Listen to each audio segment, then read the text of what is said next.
Good morning and good day and welcome. We will start our session at 2 minutes after the top of the hour. Again, good morning and welcome. We're glad to have you.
For those of you that just joined, welcome.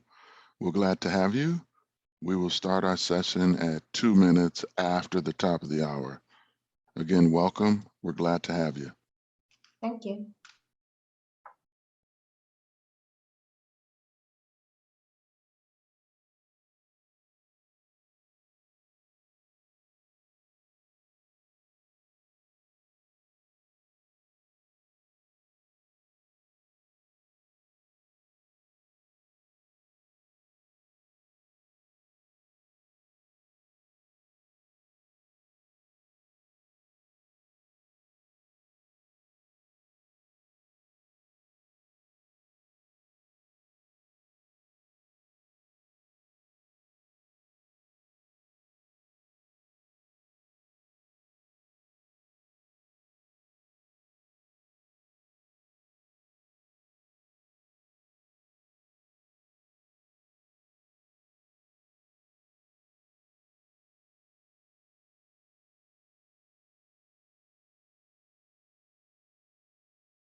Hello. Good day and good morning and welcome. Good We're day. glad to have you. We'll have our session start at 2 minutes after the top of the hour. No problem. Thanks a lot.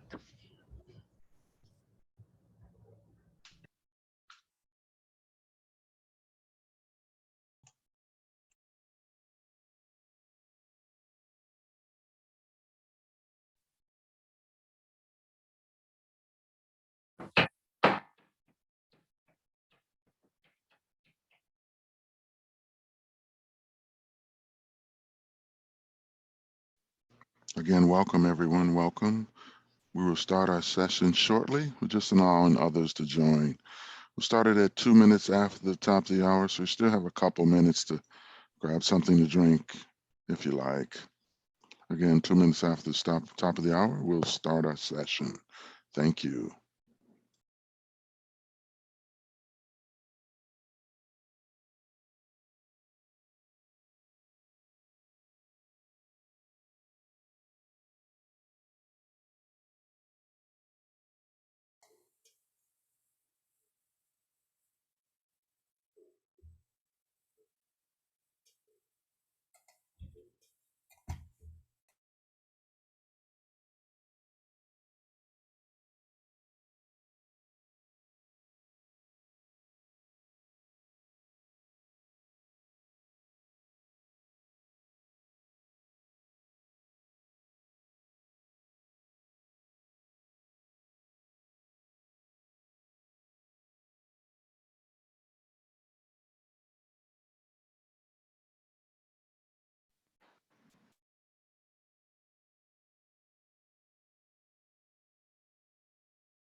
Okay, let's go ahead and get started.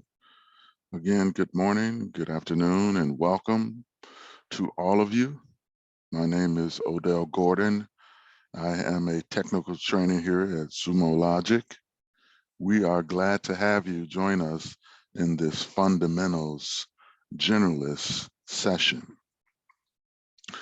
Just a little bit about my background. I've been in IT for over 30 years now. The last 15 or so have been mostly technical training, but I actually started out in DevOps, doing database administration, database design. My career really stems around data. I'm calling in from the Midwest. We have had a good hot spell come through, but again, we're kind of cooling off now. I hope you're somewhere comfortable as well. All right, I'll go ahead and get started. Let's go ahead and talk about what our agenda is going to cover. So we'll give you that 500-foot overview of Sumo Logic. I will then do a demonstration of monitoring. Then you and I will log into our training environment and we'll get in there and do some labs. We will do some labs on viewing the data that's being collected. We'll look at some labs and do some labs that are going to search, parse, and monitor critical events. We'll analyze our data. We'll look at some trends for analysis as well. We'll create some dashboards. We'll modify them and we'll set up some alerts. So that's all where we get our hands dirty inside of our training environment.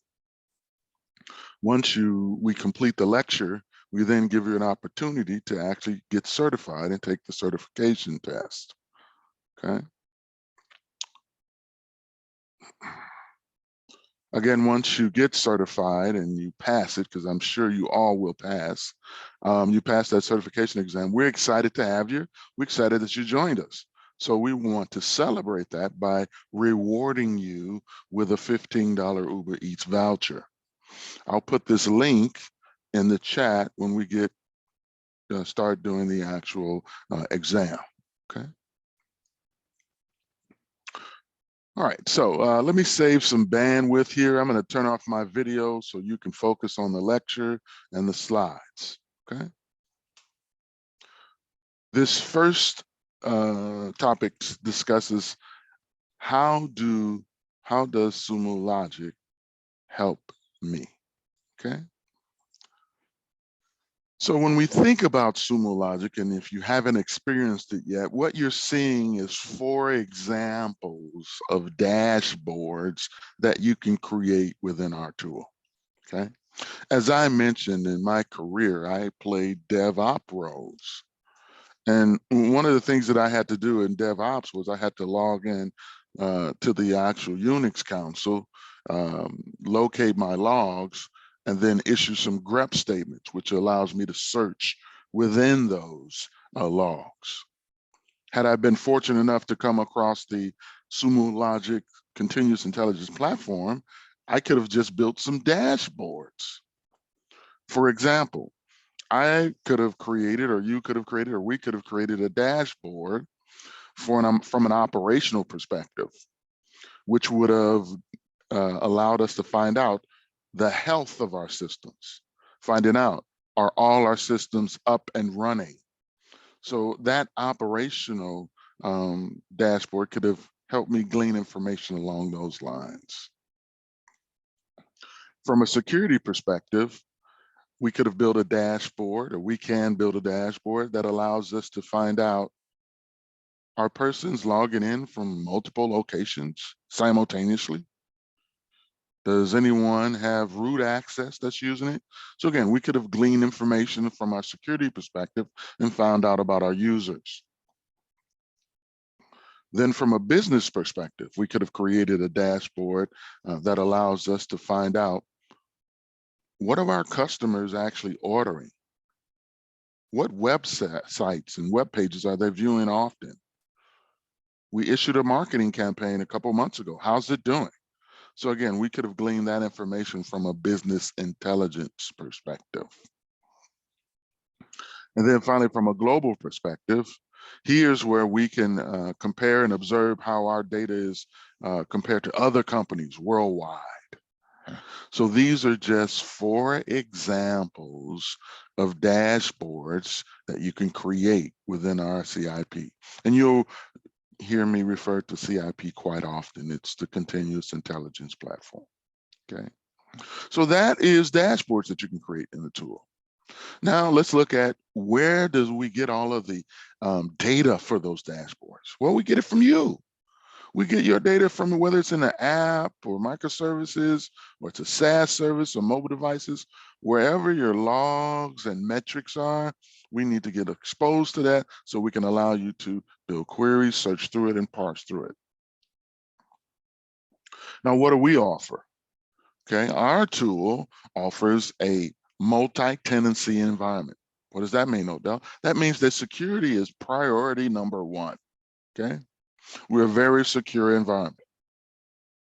We also have some advanced analytics that we offer. We're scalable and elastic. We're a cloud-based company. So what does that mean? That means that if you want to grow your environment, we will meet your needs. If you want to shrink it down, we'll meet your needs. Okay. You'll notice some machine learning as well as some advanced analytics when we actually get into the tool. Some companies like to incorporate Sumo Logic into other products using APIs, application programming interfaces. So again, we support APIs. You'll take a look at the security and monitoring, and then you'll see a little flyout window over to the right. That really is our attestments. Those are our certifications. And again, we take security priority. You'll see we're SOC 2 certified. We're FedRAMP certified, HIPAA certified. So that's just in some of our attestments. And again, we take certifications a high priority. Then from your people perspective, and what do we mean by that? We mean that you can achieve continuous collaboration across all lines of your business. You can facilitate speedy decision-making from a single source.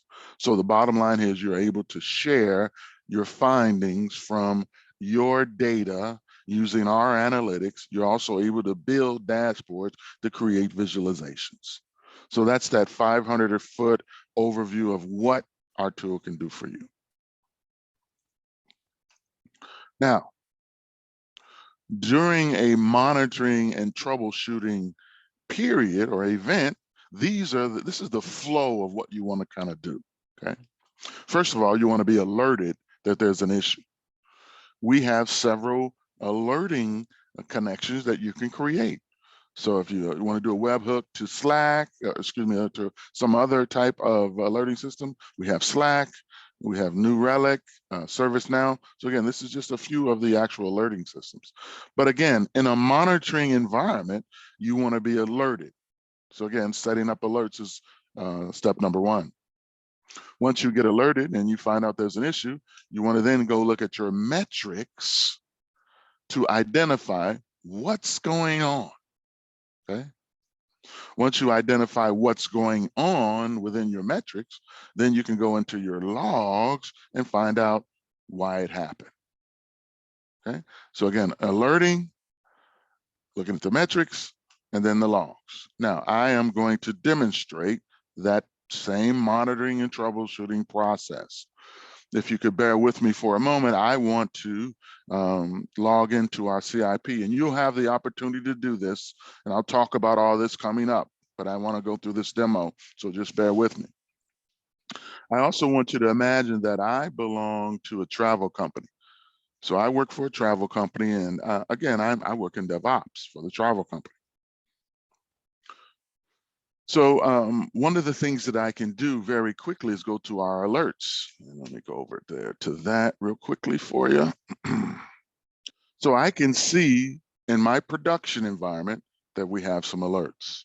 So if I click on, let's say, production 8, and I go down to the latest message, I can see that we had some gateway response time outliers, okay? Now, within this alert that we set up in Slack, we also have some links that'll take us to dashboards. So for example, I see this alert, I can go straight to the operational overview dashboard. That again takes me back into the CIP, and it brings up the dashboard that I clicked on. And you'll see this is a 12-panel dashboard. Each one of these boxes represents an underlying query. Each one of these boxes is a panel. And you'll pick that up as we start building our own dashboards, okay? All right, so just kind of review. I found out that there was an issue in my Slack. I clicked on the Go Operational, and it brought me to this 12-panel dashboard. Now, I'm trying to investigate why I had that Slack alert, okay? Now, what I want you to keep in your minds is a stoplight. You know, a traffic light has red, yellow, and green. You know, green is good, green is go, okay? You know, red is stop, to investigate, and yellow is just a warning to keep your eye on. So we can see from this particular dashboard, green is good. Our service nodes are reporting good. Our cache is good. Our latency is good. Our databases are good, and so forth. We do see there's some elasticity problems. Okay, we can see there's a checkout service problem. So the red means I want to go ahead and find out what's going on. Now, as I mentioned, I'm simulating working for a travel agency, travel company. It's called Travel Logic. And we just had one of the largest returns to travel after the pandemic. So we want to be able to make sure our site is able to book travel, whether it's airfare, car rental, or hotel. We can see right now that there's a checkout problem, okay? We need to investigate. Now, within our tool, you have the capability of building a drill through. And what I mean is you're able to drill from this larger dashboard to a more detailed dashboard. And that's what we're about to do. I'm about to click on this here panel, which talks about my checkout issues. So when I click on this, it leads me to a more detailed dashboard. So now I have 6 panels. Okay, let me digress for a moment. When I was in the production Slack alert, I clicked on the Go Operational Overview that gave me the 12 panels. I could have also clicked on the Go to Service Detail dashboard that gave me the 6 panels. So you're probably wondering, well, Odell, which way do I go? Do I go into the actual Slack or do I go into the CIP? It's up to you. Either approach will work. Again, of course, you're going to be alerted first, but let's say you just come into the office and you go straight into the CIP. You can go straight to that dashboard as well. Anyhow, digressing. So again, that link within Slack allowed me to go to this 6-panel dashboard. Here I can see my bookings, although everything was good, and then all of a sudden I start getting messages, 160 and so forth and so on, okay? I can see the errors over the last 7 days, as well as I can see my CPU and my latency, okay? Again, our goal in this demo is to find out why it happened and what happened and why it happened, okay? So far, we've been notified by Slack. We're actually looking inside of our portal, our actual continuous intelligence platform, okay? Now, just to kind of give you some of the features of our dashboards, we were looking at bookings and we see that everything's green, and then all of a sudden we see errors. Our dashboards have legends that are interactive. What do you mean, Odell? Over here to the right is a legend. I can turn off my successes by clicking on it, and now I'm focusing only on my failures. That's what I mean by it's interactive. It allows you to click on dashboard items, okay? I can see I had some outliers here in my latencies, okay? I can see my CPU and total memory. Well, that's what really brought us here. If we go back to our actual system dashboard, we're looking at our checkout service. We drilled in on our checkout service and it brought us to our detail services. Now, this particular dashboard doesn't have any drill effects, which means I'm not going to be able to click and go to anything further. However, as I mentioned, each one of these boxes, which we call panels, each one of these panels actually represents an underlying query. So what we want to do here, we're looking at our total memory and CPU. I am going to go and click on this little icon in the top right corner. That shows my metrics. If you remember the process, you get alerted, you look at your metrics to find out what happened, and then you look at your logs to find out why it happened. So we're first going to go and look out and see what happened. So we'll click on that icon. Again, you're watching, I'm demonstrating, again, a monitoring event. So what we see here is first at the top of the screen, you see this shaded area? That's your heat map. And you'll notice as you get more messages, the color gets darker, less messages, and so forth. So the darker the color, the more the messages. Okay, again, we're looking at our actual metrics. Our metrics are looking at the CPU and the memory. The underlying query is actually looking at errors and exceptions.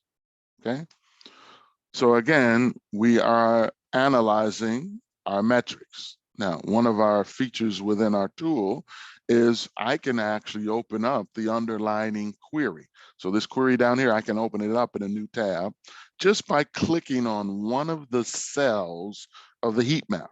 So I'm holding down my shift key and left clicking one of the cells in the heat map. What that does for me is that launches the underlying log, okay? The log query. So this query is actually utilizing a metadata tag, and we'll talk about this coming up, ladies and gentlemen. We'll talk about it. It's equating it to a location, okay, where my logs are, my checkout logs. It's using a keyword. I'm looking for error or exception in my checkout logs, okay? And if I scroll through here, I can see that error or exception is highlighted throughout my actual messages, okay? Now, again, I want to investigate and find out why this happened. So I want to look at all of my messages, and I'm going to do it for the last 60 minutes. So I click on that blue magnifying glass. That actually runs the actual log search.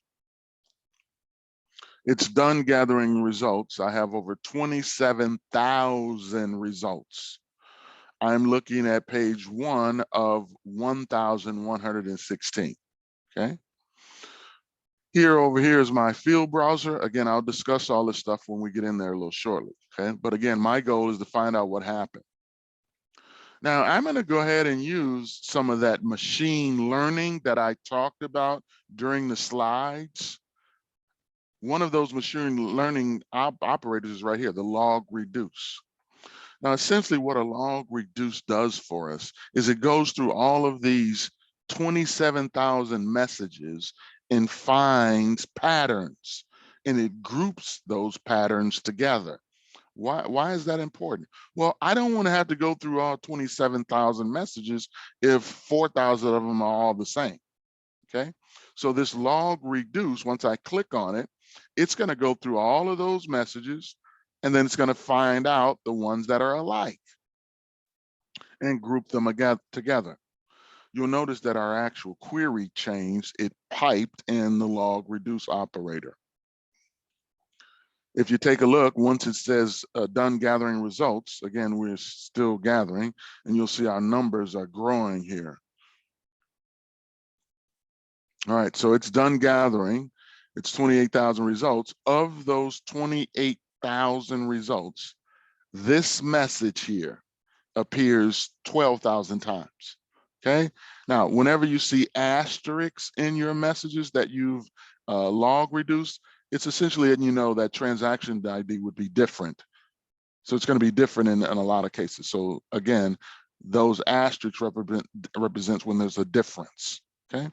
I see this message over 5,000 times, to 26,000 times, excuse me, 2,600 times, etc. Okay.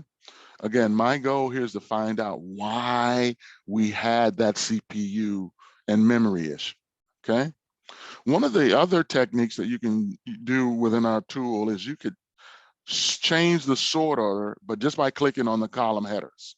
So right now I'm counting, in my counts, it's in descending order. I'm going to just click the column header and change it to ascending order. And then I'll go through here and I'll look at some of these messages. I'm trying to locate and find out why something happened. So I'll scroll through here and I can see that these messages, this message appeared one time. Again, I'm going to keep looking for a particular error. And once I find that error, I'll be able to find out why it happened. All right, we're getting close here, and okay, everything looks successful here. Booking flights was successful, credit cards. I'm looking at these messages and I'm looking for something that stands out. Starting, okay, booking flights. Look, it all looks good here. But if I get down to the very bottom here, ladies and gentlemen, if you could see this, what it reads is it reads info, boot 27, travel logic app starting cluster. And again, this is hiding the actual cluster or number. It's a service checkout version 1.1 for dev. Okay, so that's saying, wait a minute. Can anyone else recognize what the issue is here? You can take your mics off mute and tell me if you have an answer. Can anyone tell me what the problem is? You can also answer in chat if you want to. Was it dev checkout instead of prod? Excellent, very good, excellent. Someone promoted a dev version in a production environment. So again, I was able to narrow down to find out that anomaly, okay, that issue. Okay, now going back to our slides here, just to kind of wrap back up where we were. We started out being alerted. Whoops, pardon me. We started out being alerted. Okay, I looked at my actual Slack and there was an alert there. And then I was able to go to my dashboard. Okay. Once I looked at a dashboard, I was able to get down to the lowest level and get to my metrics to find out what's going on. CPU and memory was the issue. Then we looked at the logs to find out, well, why did it happen? Well, it looks like someone promoted a dev and a prop. So we got to go figure out what happened. Okay, so that's the flow. All right, now, speaking of flows, there's the data collection and the Sumo Logic data flow, okay? Now, I wanna borrow your imagination for a moment. Let's think of a highway. You and I, let's think of a highway. And on one end of that highway, let's say that there is Sumo Logic cloud-based environment. On the other end of that highway, is your logs and metrics. So somehow we have to get your logs and metrics into our Sumo Logic environment. Now, how do we do that? Okay. Well, on that highway, we're going to utilize something called a collector.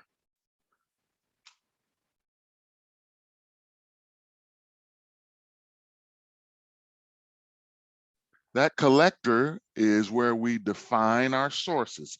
It's the vehicle that's used to get your logs and metrics into our Sumo Logic environment.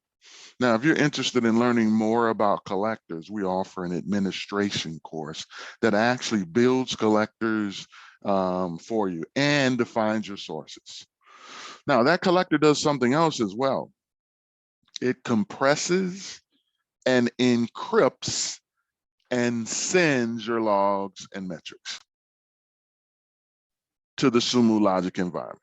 Okay, so again, we're talking about the logical data flow. Again, we have to get your logs and metrics into our Sumo Logic environment. How do we do that? We use a collector. That collector defines your sources. Once we have your logs and metrics into our Sumo Logic environment, it will allow you and me and us to be able to build searches and analyze through those logs using operators and displaying our results in different chart options, okay? Once we search and analyze, we then can build visualizations. Again, numbers are great, but it's always easier to visualize something. And we can monitor, just as you saw in my demo. I was able to set up Slack or some alerts to monitor the environment and build some dashboards as well. So again, the flow is to get the data in, build searches and display using operators, visualizations, and also dashboards and setting up alerts, okay? Now, I know this slide looks sort of overwhelming. I often tell students, don't worry, no worries, no worries, okay? Let's continue to lean on your imagination when we talk about that highway, okay? So here's one end of the highway. Here's Sumo Logic, one end, okay? The other end of the highway is your logs and your metrics. We're gonna divide this slide in half, okay? One half over here and one half over there. Again, the vehicle that's used to get your logs and metrics into our environment is referred to as collector, okay? There's two types of collectors. There's an installed collector and a hosted collector, okay? All right, let's look at the installed collector for a moment. Now, typically an installed collector is used for on-prem environments, okay? So if you see right here, we have 3 different servers here that we've installed a collector on each server here, more of a distributed approach, okay? Now, these collectors are going to encrypt, compress, send your logs up through the firewall into the Sumo Logic environment. Again, this is a distributed approach. If you had on-prem, this is one approach. You would install a collector. And a collector is a lightweight Java app, okay? Another approach for on-prem is maybe you have a centralized location. So you have a central server and it's getting fed all of the other machines, logs and metrics. So again, this is an on-prem approach. I have a dedicated server. It's encrypting, compressing, and sending the logs through the firewall into the Sumo Logic environment. Okay, this is one approach. 2 approaches from an install collector. Now, on the other side of the screen, if your logs and metrics are already in the cloud, for example, they're in AWS, they're in Azure, maybe they're in Oka, somewhere in the cloud. If they're in the cloud already, there's no installation, okay? All we need to know is where your logs and metrics are, and if there's any credentials to access them. Sumo Logic will host the actual logs and metrics from that point, okay? So again, there's two types of vehicles, two types of collectors. There's installed, which is typically for on-prem, and then there's hosted, which is typically from your cloud.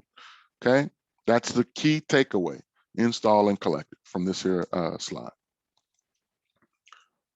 All right, now, once we have your actual logs and metrics, you're going to want to build queries. Okay, we utilize metadata tags. What you're seeing is 5 types of metadata tags. Okay, and a metadata tag is essentially a name given to a description. So for example, you could use the metadata tag _collector and make it equal to a host name. That's a broad approach to getting to logs and metrics, but that'll get you there.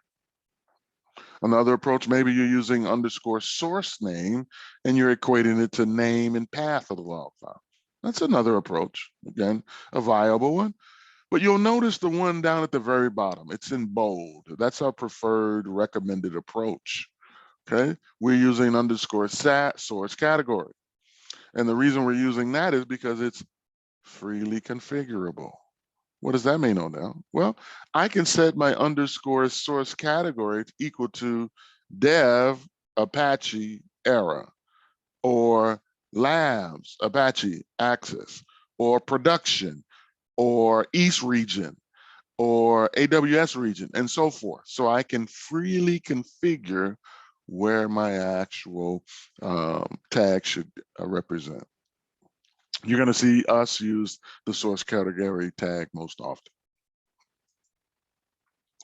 All right, enough of the lecturing.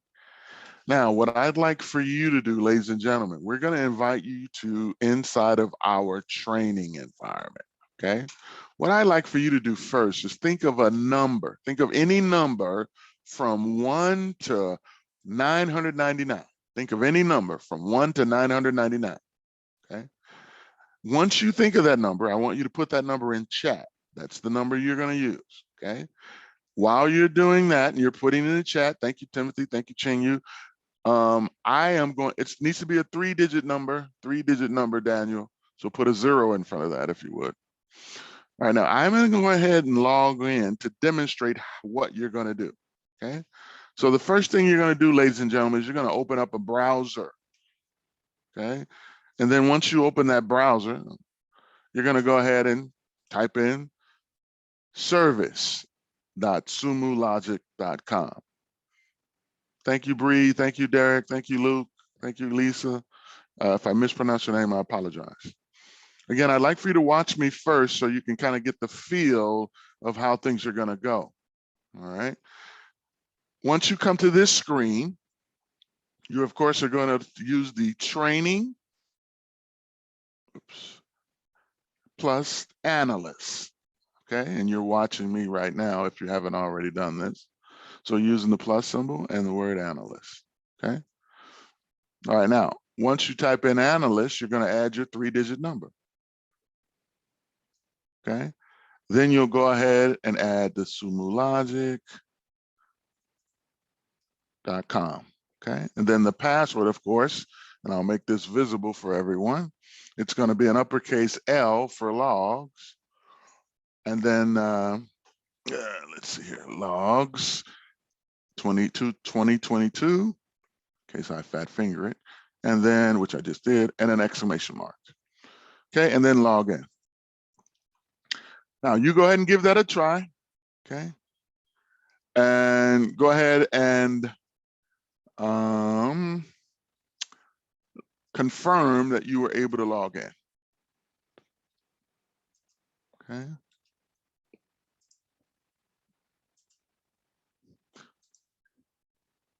Thank you, Julius. Thank you, Narav.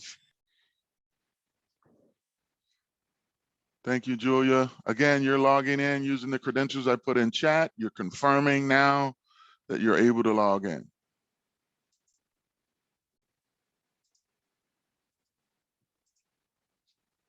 All right, very good, Alan. Let me know if you're having any problems. Alexander, maybe you want to use a different number. Again, you guys are logging into my 3-digit excuse me, you're logging into our training environment. And Marvina, you think of the 3-digit number on your own. It's any 3-digit number from 1 to 999. You're replacing the pound symbols inside of the actual email address. Thank you, David. Thank you, Alexander. Again, let me know if you have not gotten in. Thank you, James.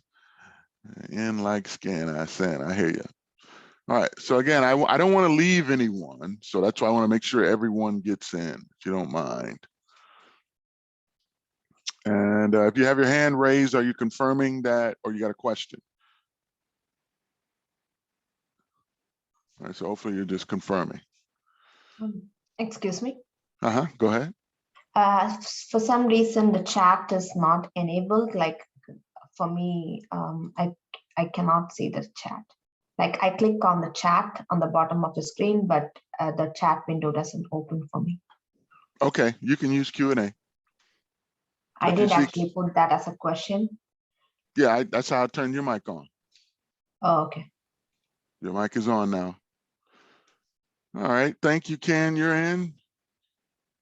All right, so hopefully everyone's in. I'll wait another second or two.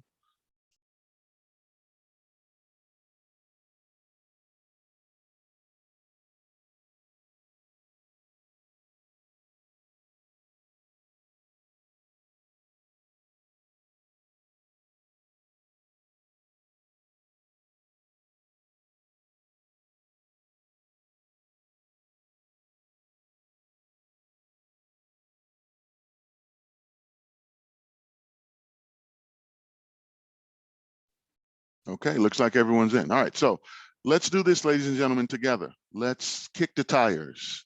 Let's look under the hood. Let's roll the windows down. Now, I often use that analogy when you're learning something new, especially a tool. We want to just kind of, play around in here first and try to get a feel for where things are. Okay. See, there's a question here. Let me see what's going on. Okay. All right. All right. So if you came into the environment, ladies and gentlemen, again, I'm just demonstrating. If you came into the environment and you saw a bunch of tabs open, if you saw this, I'm just letting you know, if you saw this, not everyone would see this. You may have logged in where someone else used that training ID, okay? So what you can do is clear all those open tabs. If you have this, you can go to any one of those tabs, click on the 3 dots and choose close all tabs. Again, we're just kicking the tires, just getting a feel for the environment. Now over to the left, you'll see this black panel. Some of you may not see it. You may see 3 stacks of burgers here next to the phrase Sumo Logic. If you click on those 3 stacks of burgers, that's going to expand our navigation panel. If you click on the arrow next to the word Sumo Logic, it's going to collapse our navigation panel. Okay, so expanding and collapsing the navigation panel. Now, within the navigation panel, you'll see 4 folders. The first folder is your recents folder. This is where I can find things that I recently opened, okay? The next folder is your favorites folder. If you favorited something, it would appear in this folder. The next folder is, of course, your personal folder. Whenever you create something and save it, it's going to be stored. Again, when you create something and save it, it's going to be stored in your personal folder. And then finally, your library folder. This is where your administrator, he or she may have shared something with you. This is where you would be able to find it in the library. Again, we're just clicking around just to get a feel for the environment. Okay. Now, underneath the actual folders, there's a search area. So you can always type in there and filter down and search your items. Okay. If you go down a little further in the navigation panel, you'll see a darker shaded area. Let me hide this for a second. You'll see a darker shaded area. We refer to that as our main menu, okay? Now, I want to point out one key thing about the main menu, and that's if you ever wanted to log out of the continuous intelligence platform, the CIP, you would just go down to the main menu, click on your name that you logged in, and then sign out. Okay, so that's how you sign out, just in case anyone wanted to notice that. Okay, now let's go over to the right here. We have 3 actual tabs. We have our home tab, which is where we're going to spend most of our time on today. We have our library tab. Again, that's typically for administrators. And then finally, the alerts. Again, as I mentioned, we're going to spend most of our time on the home tab. Okay. Now, if you click on the home tab, underneath the home tab, there's 3 links. There's the home link, the learn link, and the certification. If we click on the home link together, we can see this is where we can actually start a log search or different type of searches. Okay, see those icons are all up there. Then we can also find out on our home tab, home link, anything that was recently open, a recently opened dashboard, a recommended dashboard, any pin searches, and so forth. So this is all on our home tab, home link. Now, let's go over to the next link, our learn link. Okay. Now, just the FYI, ladies and gentlemen, we have a plethora of videos out on YouTube, tons of them. Okay. But what we've done inside of our tool is we gave you some starting points. Okay. We gave you some micro lesson quick start videos. So if you want to learn, let's say, data collections, or you want to learn more about built-in metadata or keywords. Again, keywords we'll talk about coming up. All right. So again, we give you these videos as starting points to help you out. Okay. And as I mentioned, there's tons of videos out on YouTube. Now, if you scroll down on your home tab learn link, you'll see there's a set of labs. There's one for fundamentals, which is what we're going to utilize. And then whenever you take the administration, here's your administration lab steps as well. So again, we give you not only videos to start off with, we give you labs to utilize and start with as well. This could be self-paced or with an instructor, okay? Now, over to the right, you see 6 boxes there, okay? The first box talks about a cheat sheet. Now, I mentioned that we're going to use operators. Well, Odell, I have no idea what you mean by operators. Well, if you click on the cheat sheet, it's going to launch a new tab, and it's going to give you a list of the operators that you can utilize, okay? I am closing the tab with the operators and going back to the CIP. Well, Dale, what are we doing here? Again, we're just getting comfortable with the environment, getting the lay of the land. We're kicking the tires, looking under the hood, okay? Next, over to the right of our cheat sheet is our documentation. Our full documentation is out there for you, ladies and gentlemen. Okay. One of the other places that I often recommend students come back to is right here on this here start here. Usually I tell them to start here. Click there. Okay. That's going to give you a good starting point. And another place that I recommend is you go to the quick start labs and tutorials. Okay. Oh, Odell, you went there too fast. How did you get there? Okay, let me slow down. So what I was talking about from the CIP perspective were the 6 boxes in the right corner. One of the boxes is our documentation. All of our documentation is out there.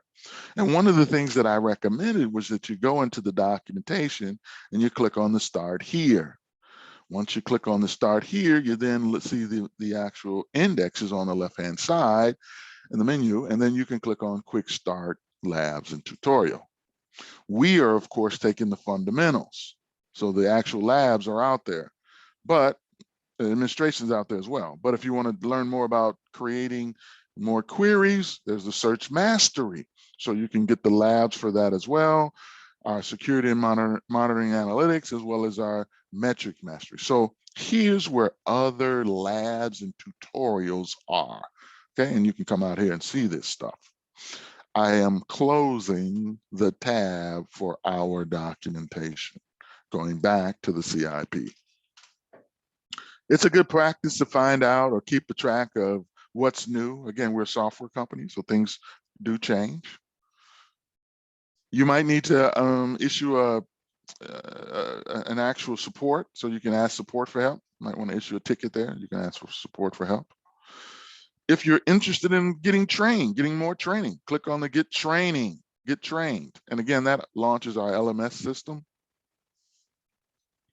And here you can see, again, you're seeing all of our May courses, and eventually our June courses will pop up there shortly. I think they're still putting those out there.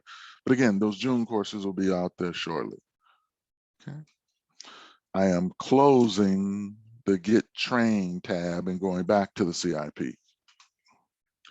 And lastly, over to the right, you'll see the community. Okay, and that's where other Sumo users share information, look for information, answers to questions and things of that sort. Okay, so again, we are on the Home tab and the Learn link. This is where we're going to come back to shortly and spend most of our time. All right, the last tab here is the certification. Okay, and just a couple things to be aware of, and I'll talk about this a little later as well.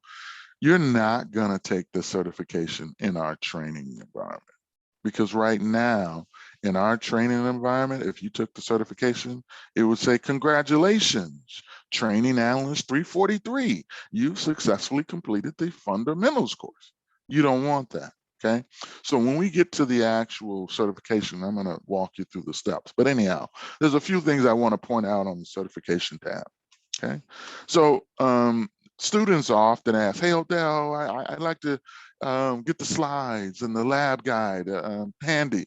And is there a video to this? So they often ask that.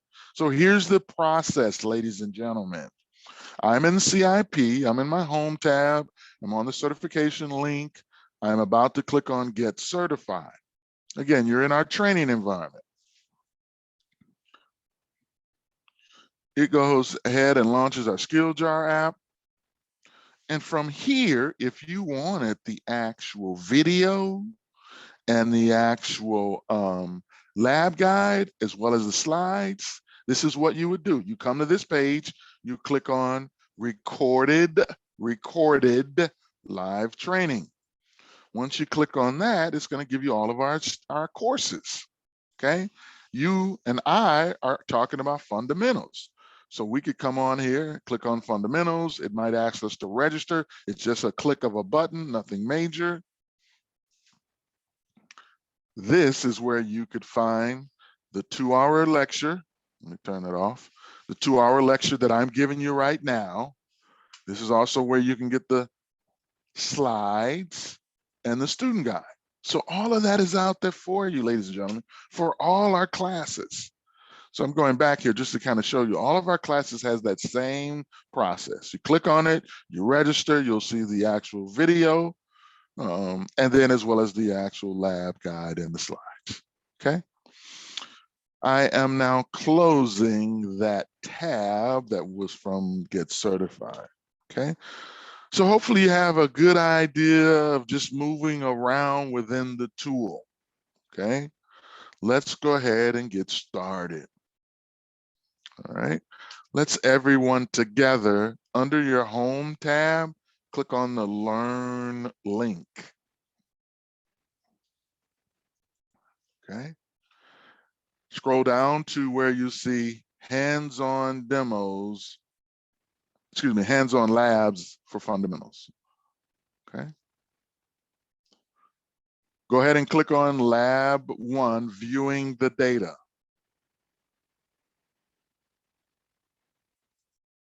Okay, I am going to go ahead and just paste that in the chat for anyone that can't get there or is having problems. There it is in the chat for you. If you're in a Google Chrome environment, one of the techniques that you can utilize is you can go up to these tabs and you can right click on one of them and pin it.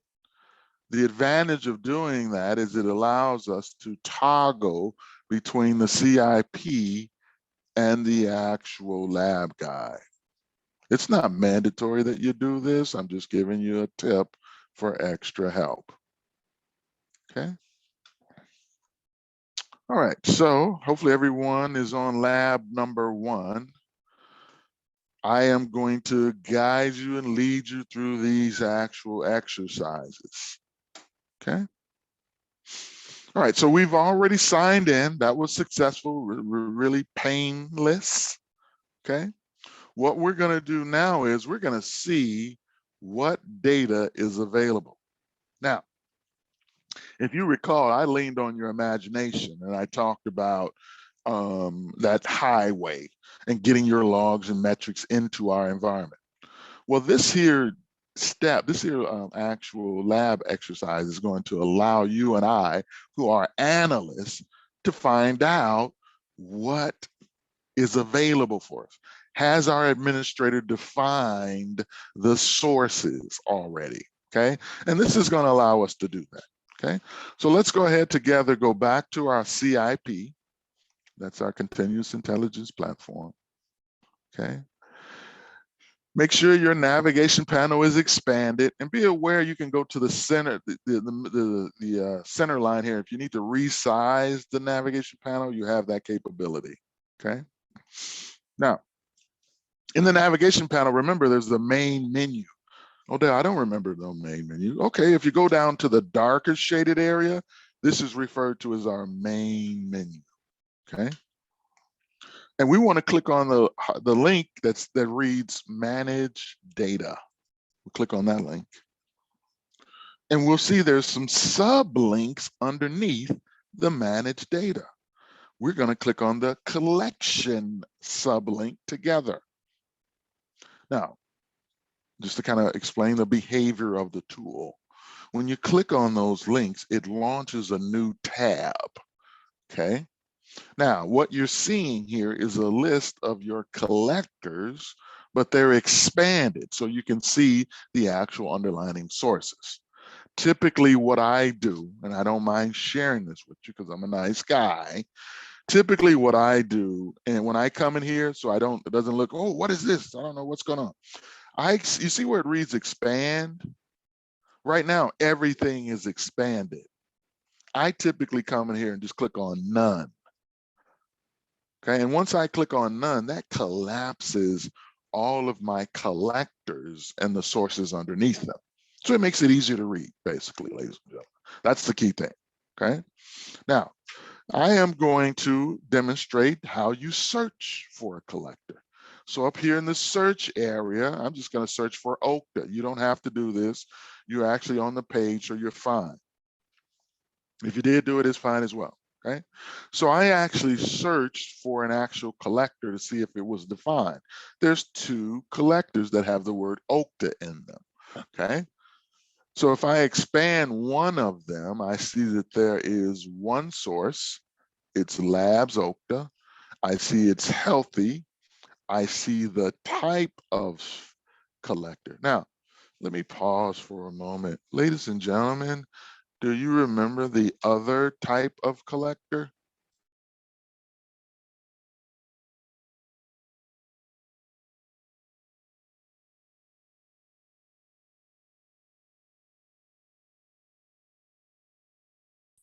Installed.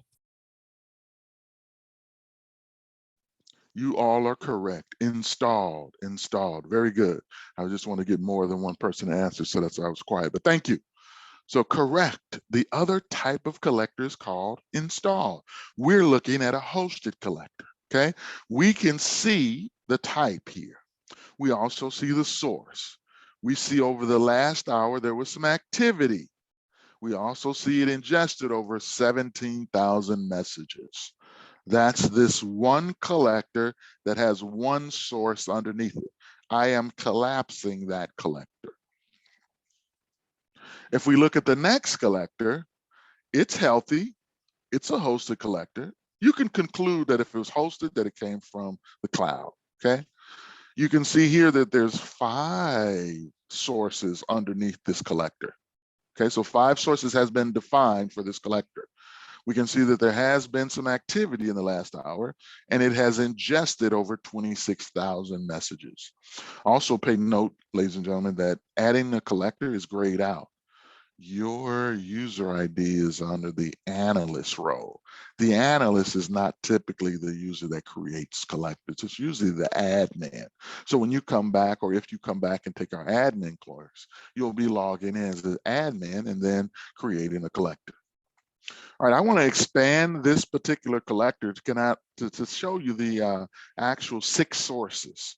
So I'm getting my CloudTrail logs, GuardDuty logs, Okta, my S3 buckets, as well as my VPC flows. So again, those 5 sources are defined under this collector, okay?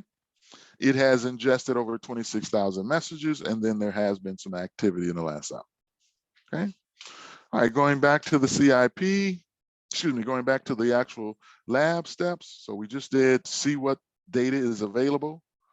Another approach, ladies and gentlemen, to finding out what data is available is issuing a log search. If you're following along, if you could please, under number 4, go ahead and highlight that expression under number 4 and copy it. Again, I'm on lab number 1. I'm down to step number 4. Okay, and I'm highlighting what's under step number 4 and copying it to memory. Now let's go back over to our CIP. And we're actually done with this collections. We're done with it. We could keep it open if we want, but we can always go up to the actual tab and close it. Just trying to keep a clean desktop, that's all. Okay, remember, you can always go back to your collectors and search for them again. It's not a problem. You're not removing anything, okay? All right, so we have something in memory. We want to go up to the word new, that new block, blue box, and then we're going to click on log searches. That's what we're going to be doing throughout this course. Okay, so let's go ahead and click on a log search. Now let's place our cursor in the actual log search area. Notice, ladies and gentlemen, when you place your cursor in the log search area, it gives you a list of metadata tags. Okay, I'm going to show you a benefit of using that listing shortly, what allows you to do the clicking ahead. But let's go ahead and just paste in this here expression. All right, other things to remember. Whenever you create a new log search, it's going to automatically give you the last 15 minutes. We'll talk about time and changing that shortly, okay? Let's find out what this actual log search is doing. Remember that best practice, that metadata tag we said that we're going to use most often? Here it is. We're saying count up all, the asterisk is an all. Now, just some of you may be familiar with SQL.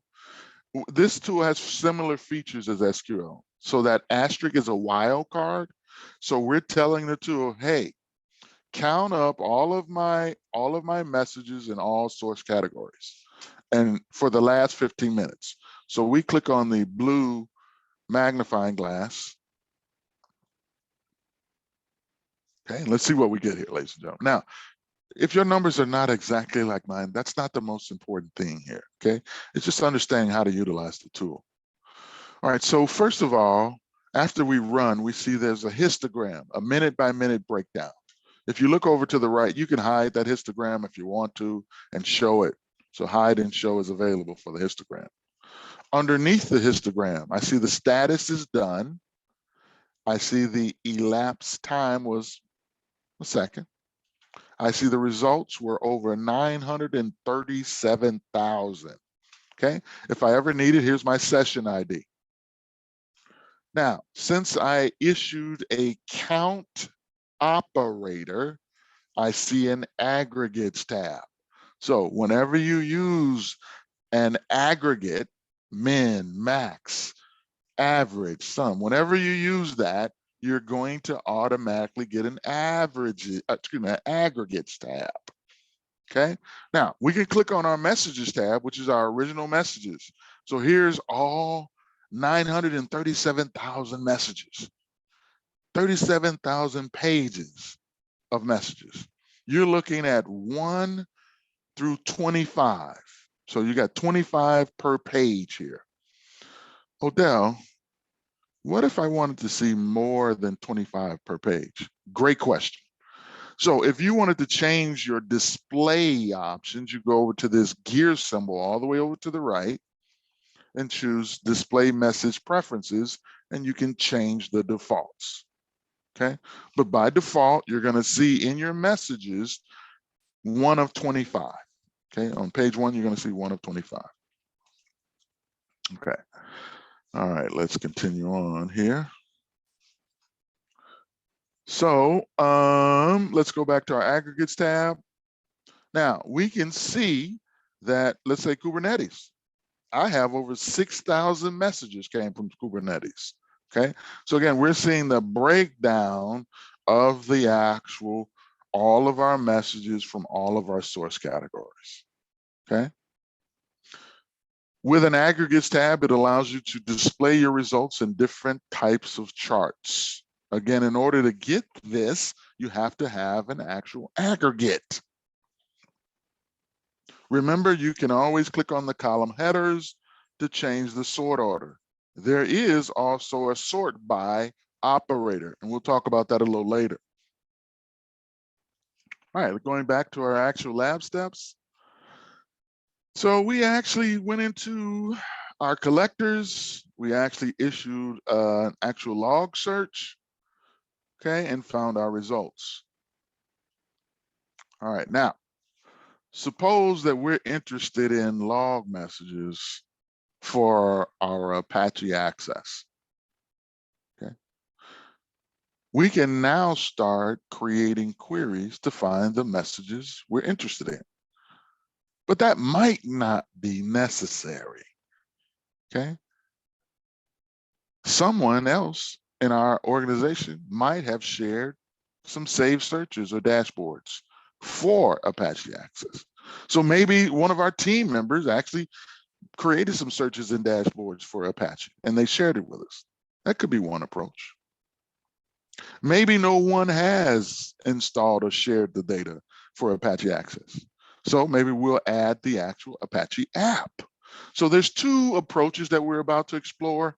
We're about to open up something that someone shared with us, and then we're about to consume a fresher version of it. Okay, so again, if you're following along, I'm on find the display and shared dashboard. We're on step number 1. We are going to search for in our library Apache access. Okay, let's go back to the CIP. Again, let's go to our library tab. So make sure your navigation panel is visible. The 4th tab, the one all the way to the right, is your library tab. Okay. In case this ever appears on an exam, the search area is case insensitive, which means case doesn't matter. Okay. If this ever appears on an exam anywhere. So again, we'll type in Apache access. And notice I'm using mixed case and all of that, just and hitting the enter key. And I see something. Okay, so I see some items. Hopefully you see at least one Apache access folder. Go ahead and expand that folder, Apache access. Underneath that folder, you see subfolders, and you'll also see a dashboard. The dashboard reads Apache overview. So together, let's go ahead and click on that Apache overview dashboard. Okay, so we are looking at that dashboard.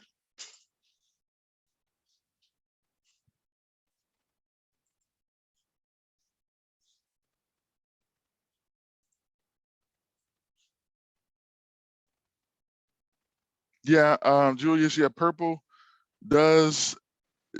and green. You're going to see there's others as well. So purple and Julius' question is, hey, does purple signify a dashboard? Yes, it does. Also green does as well. And you're going to see that shortly. Great questions. All right, let me get back over here to where you guys are. All right, if you get any pop-ups, you can ignore any pop-ups while taking a tour and all of that good stuff. So what we've just done, ladies and gentlemen, was we've actually searched and found an actual dashboard from one of our cohorts, somebody at our company, okay? On this dashboard, we can find there's panels out here. We can see our requests per seconds, our bytes per seconds, any top 10 URLs with so many arrows, etc. We can see a visitor's location where we have a map. We can zoom in or zoom out by double clicking or using your scroll on your mouse. We're looking at our response over time. So this is an actual dashboard that someone shared with us. Now, what we don't know is if they've altered it from its original purpose. They may have altered it, may not have. We don't know that, okay? But again, we were able to easily consume. Let's go back to our lab guide. Now, I'm under number 4. Under number 4, the second number 4 here. It says install an app and view the content. If the dashboard doesn't show the type of information we're looking for, or if our library search didn't find anything useful like saved searches, it's a good idea. Listen, I'm emphasizing this for a reason. It's a good idea to install the Apache Access app. What is that, Odell? Sumo Logic apps deliver out-of-the-box dashboards, out-of-the-box saved searches, and out-of-the-box field extractions for popular data sources. They are the best way to start exploring a new data source on your own. So if you're new to the tool and you got data sources and you don't know really how to get started, go out to the App Store, look for the source, and add that app. Okay, that's what we're about to do. We're going to go search for an Apache app. Okay, let's go back to the CIP. We don't necessarily need these tabs that are open. So I like keeping a clean desktop. You don't have to do this, ladies and gentlemen. I'm just going to go to one of these tabs and close them all because I don't need them. I can always go and get them again. Okay, no big deal. All right, now what we want to do here is we want to go down to the actual main menu. That's that darker shaded area in our navigation panel. Okay, and let's go ahead and click on the app catalog. That opens up a new tab. And the first thing you should be aware of is I see all different categories of apps. All right. What you and I want to do is we want to search for, again, case insensitive. We want to search for Apache. Okay. So anything that comes up with the word Apache is now displayed. We want the one with the feather. So we'll go ahead and click on that Apache with the feather.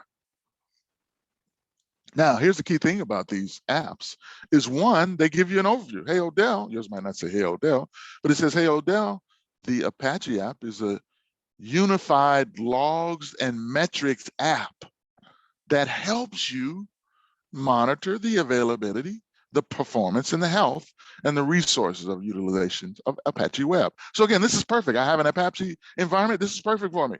I'm going to hook it up. Okay. You'll also see below there are some dashboards that comes along with it. You can scroll and kind of look and say, oh, okay, this is going to be perfect for me. So you can see all of that.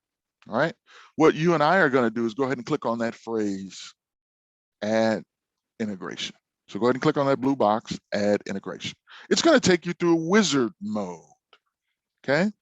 Now we need to set up some defaults before you went on. Hopefully you haven't gone on. We need to set up some defaults. Okay. We're going to change our Apache log source from source category by clicking the drop down arrow and using enter a custom data filter.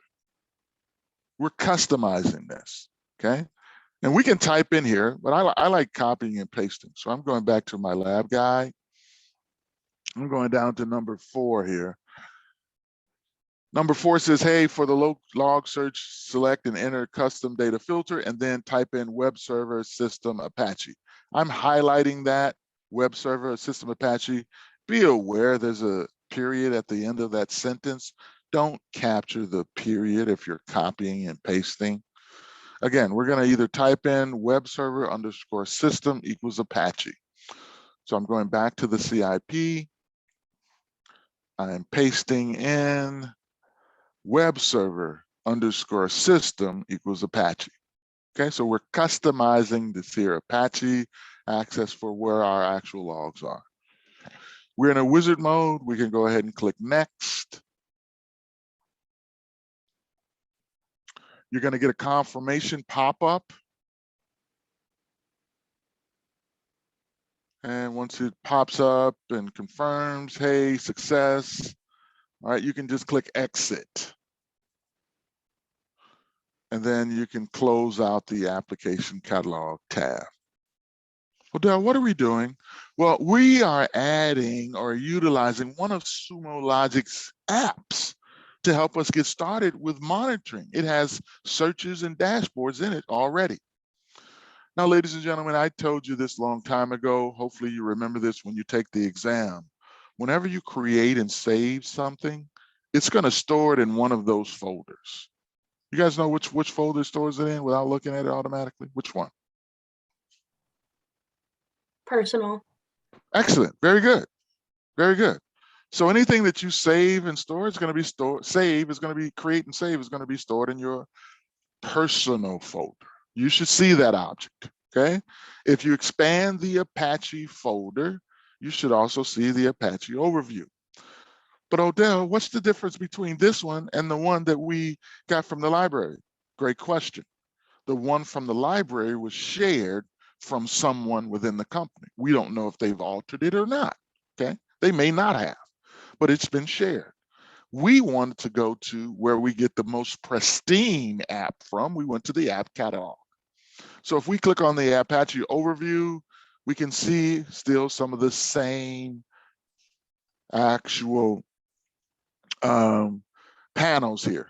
Okay, so we still see the visitor location, top URLs, etc. Okay, critical error messages, top 5 critical messages, and so forth. So again, what we've done here is we've actually consumed an actual app. Okay. Now, the last thing we'll do in this lab is we'll go ahead and demonstrate how to share that finding. So I'm going up to where it reads, I'm in my personal folder still, ladies and gentlemen. You should be too. I'm going to where I see the folder for Apache. I'm going over to the 3 dots to the right of it. I'm clicking the 3 dots, which is our more. I'm clicking on the phrase share. Odell, what are we doing? We're sharing the Apache app that we just downloaded from the app catalog. Okay. Now, when you click on that share button, it looks kind of overwhelming. So let's kind of break it down for you. You can share with specific users or roles. Okay. You'll see the phrase users and roles, then you'll see share this content. Once you click on that share this content with users and roles, it starts to give you a list of users, groups, and roles. Okay. You and I are going to just go ahead and choose share with our entire organization. Okay. Once we click that, it allows us to choose more. You can just click anywhere in the background, the white space, to get off of that. So right now we see that it is sharing with our entire organization. In case this ever appears on an exam anywhere, the actions that you have with sharing is viewing, editing, and managing. There's no deleting and there's no reading. It's view, edit, and manage. Those are the actual access rights you have for your shared objects. We're going to leave it as view and just click share. So now that we shared something, others should be able to go and look for it in their library as well. Okay. All right, so we shared that, we did all of that. All right, so wrapping up this here lab. Let's go down to the actual summary. Congratulations. You've completed these tasks. You signed into Sumo Logic. You searched for source categories to see what data was available. You searched for and viewed a dashboard that has been shared by someone in your organization. You then installed an app and shared it with others. And then you open the dashboard that included the app, okay? All right, so let's go ahead and take our 5-minute break here. I'll put up the timer and I'll see you in 5 minutes. Okay, welcome back. Sorry for that alarm. Okay, so hopefully you got a chance, an opportunity to breathe, stretch, exhale, get away from the actual monitor for a minute. And let's go ahead and continue up with these labs. So within our labs, we just completed lab number 1. In our labs, it allows you to go to the next lab by clicking on the link in the bottom right corner. So you and I want to go ahead and go to lab number 2, search for log data. Let's go ahead and click on that.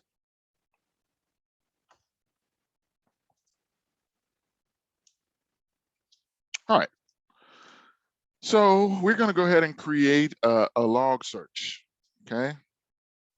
We're going to search for our keyword in our messages called get. So let's search for our log messages within the source category that include the keyword get. So under number 2, on lab 2, under number 2, go ahead and highlight that actual query. We'll go ahead and copy it to memory. Okay, and we're going to do this for the last 60 minutes. So let's go back to our CIP. We can close any tab that we're in. We don't need any tabs open. We can always get back to them. So let's go ahead and click on the blue new button and click on the new log search. Okay. Now, as I mentioned earlier to you, if you click and put your cursor inside of the actual log search window, it then automatically pops up the actual metadata tags. Now, let me just quickly demonstrate. I'm digressing for a moment. I can easily go source category. I can go labs, and you'll see it starting to filter down and give me that type of head, Apache, and then I can just go ahead and click. So similar to what you have, I could have just easily typed there as well. Okay, now go ahead and paste in there if you haven't already. Let's talk about this statement. We're using that preferred metadata tag, source category, underscore source category.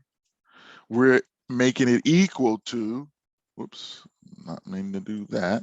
We're making it equal to our labs Apache access. The AND operator is implied. That means that it's optional. It doesn't have to be there, okay? The get is our keyword. So we're telling the tool, bring back all of our access log messages that have get in them, okay? We're going over to the time. As I mentioned before, whenever you create a log search, it's going to default to the last 15 minutes. We want to do for 60 minutes. So what we would do is click. It gives us a set of relative times, predefined relative times.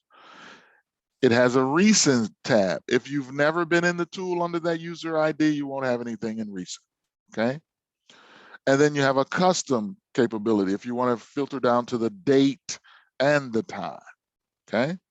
We're going to go ahead and just stick with relative and choose 60. Now, I'm going to digress a little bit more here. You can just watch. What if we wanted 45, Odell? I don't see 45. What if we wanted 32 or 39? I don't see any of those numbers. How do I type in my own number? Here's how, okay? So first, you want to start out with a minus symbol. So whatever you had in time, you start out with a minus. You put in your number, and you put in M for minutes, H for hours, or D for days. So again, you put in the minus symbol, that's the key thing to start with, the numeric value, and then either M, H, or D, okay? Anyhow, I digress to demonstrate how you can put your own time there. I'm putting it back to 60 minutes. So for the last 60 minutes, show me all of my access logs that have the get keyword. Let's run that.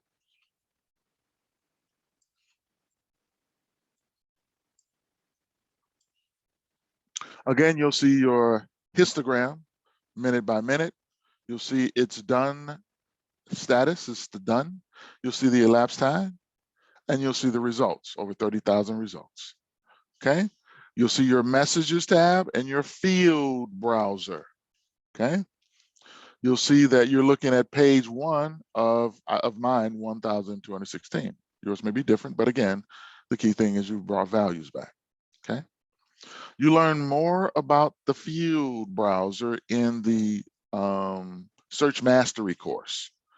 These fields that are hidden, they were actually parsed out during injection time. That's really just a teaser for you to come back and to learn more about parsing out and all of that good stuff. But anyhow, we can look and see of these messages, all of them have the word get highlighted. So these are all of our get messages. That's what we wanted, okay? What we now want to do of these 30,000 messages, we want to filter out and create some columns. All right, let's go back to our steps here. I'm in the parse section. Parsing makes search results much easier to scan and interpret.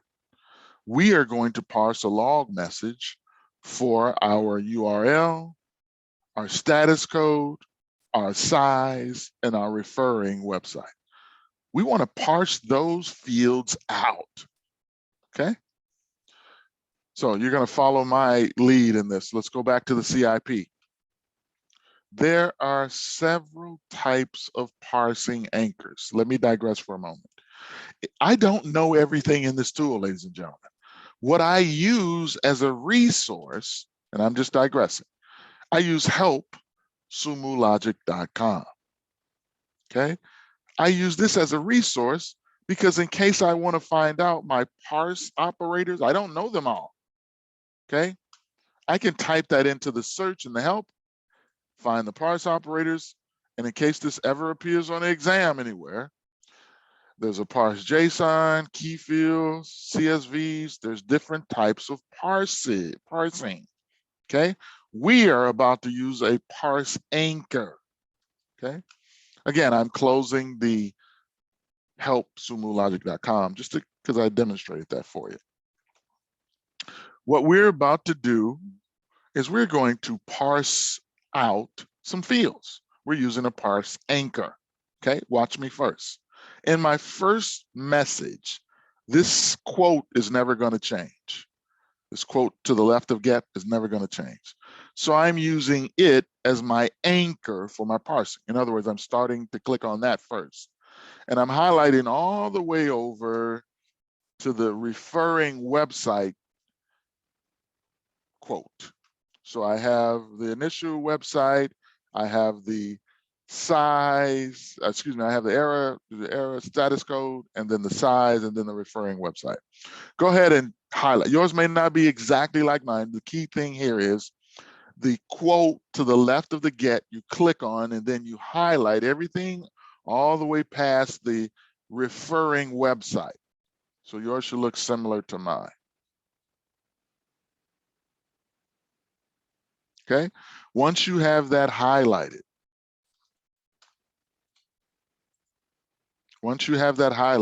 just making sure here,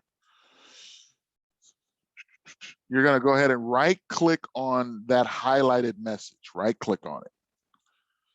You get a set of choices. We're going to use the parse selected text. Okay, you now come up to a new window. Odell, what are we doing? Well, what we're doing to make our lives easier with this here parsing, we're filtering out fields, okay? So I'm gonna highlight that first, this right after the get, all of that URL, I'm just gonna highlight all of that. How do you highlight, Odell? You just left mouse and drag it over, okay? So it's highlighted. You should see the phrase, click to extract this value. We click on that value. It replaces everything we highlighted with an asterisk. We give it a field name, whatever name you choose. I'm just going to choose URL because what we just captured was URL. And I'm going to add a comma because I'm going to continue to capture and add items. Okay, so that first object that we grabbed is going to be referred to as URL. Now, the next value after that asterisk, I'm going to highlight. It also reads, click to extract this value. So I'm going to click on it. It replaces that object. I want to give it a field name. So I'm going to call it static status underscore code. No spaces. If you need spaces, use underscores. And then I'll add a comma at the end of that. So far, we captured the URL and the status code of our get message. Okay. Let's go ahead and capture the next value after that asterisk. Let's highlight that. We click on the phrase, click to extract this value. It replaces it with an asterisk. We want to name it size. Add a comma. And this last long URL, I'm going to go ahead and highlight that. I'm not getting the quotes. I'm just getting the actual URL. Yours may not be as long as mine. No big deal. Once you highlight it, you read the phrase, click to extract this value. Click on it. It replaces everything, and we want to call that refer. Odell, did I have to use the word URL, status code, size, and refer? No, you could have used anything you wanted, but you want to use something meaningful. In case someone inherits your work, they'll know what you did, okay?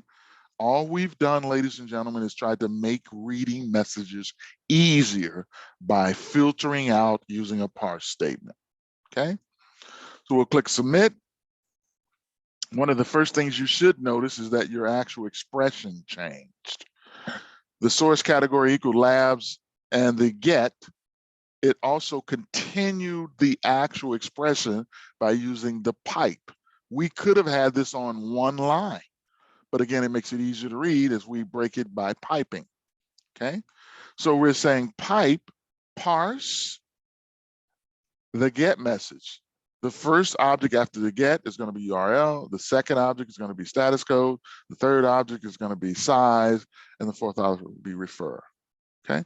So the tool, by us highlighting and filtering out, we can run this now by clicking on the run, the blue run button. And what you're going to notice, ladies and gentlemen, is that you now have in your messages, your field browser, not only do you have the time and the message, you now have the referrer, the size, the status code, and the URL. If I go over to my actual message, I see a time column, the referring website column, the size, the status code, and the URL. So what we were able to do was filter out by parsing our actual message. Okay. All right. Let's scroll down. We did all of that. Comment that out. That's awesome. All right. So next, so we've done everything. We're now down to the topic of saving the search, ladies and gentlemen. Okay. We want to save our search because this might be a search that we use often, or we want to share it with someone. So again, let's go back and figure out how to save. Well, we can go over in our actual log search area over to the right. You have either the save as icon, or you can go to the three dots, the more, and choose save as. We're going to give this search a name.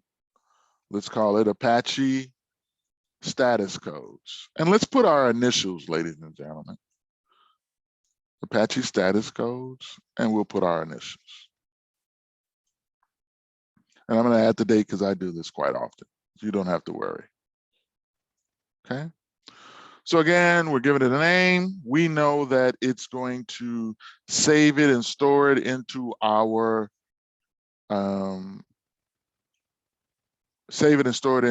personal folder.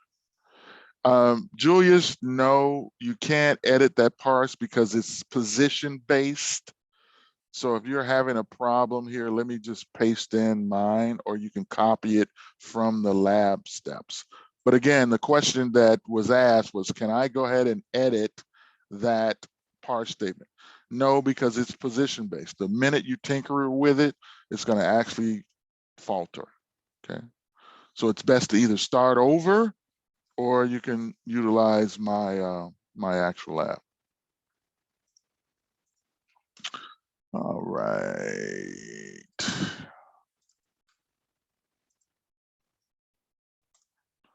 All right, so I put that in the chat in case someone needs it. All right, so we were about to save. Again, we already saved, so we can look at our CIP, go to our personal folder, and you should see that newly created item. Now notice also, someone asked about colors. Since we're talking about colors, notice that your searches, your log searches will be in an orangish color, all right? Dashboards are going to be green and blue, and you'll see that as well if the colors are a major thing for you. All right, going back here, let's keep going. All right, so pat yourselves on the back. You've completed task 2, you created a search, you parsed the message so that it was easier to scan and interpret, and you saved the search. All right, let's continue on with our lab number 3. Let's chart our data. Charting our data.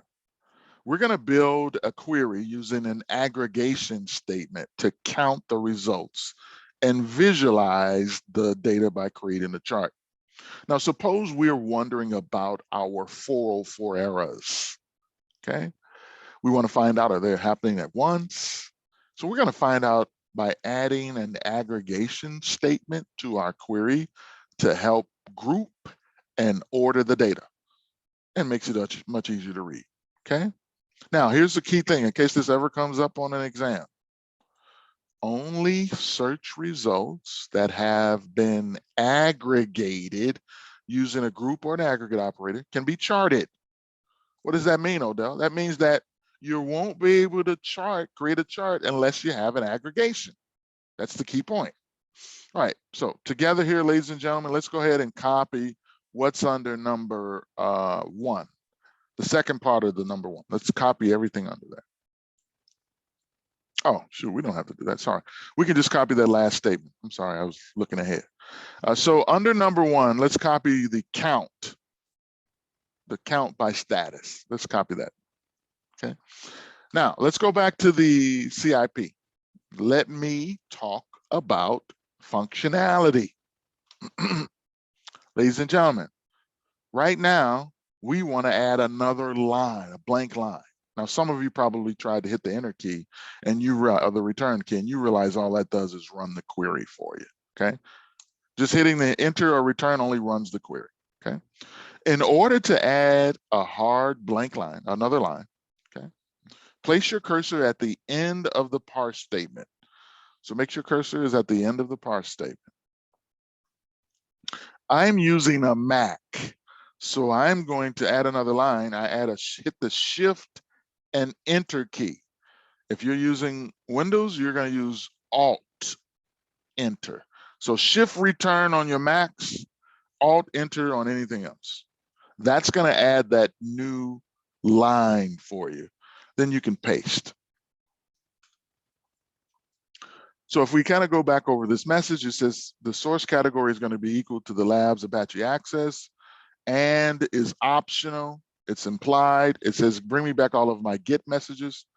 From those GET messages, let's parse out URL, status code, size, and the referrer. Now let's count by that status code. Let's go ahead and run this. What the tool is going to do, as I mentioned, it's going to give you an aggregates tab. Well, Odell, why did I get an aggregates tab? Because you use the count operator. okay? Now, you'll see you'll still have your initial messages tab, okay? Then you have an aggregates tab. Now let me talk about behavior and features here.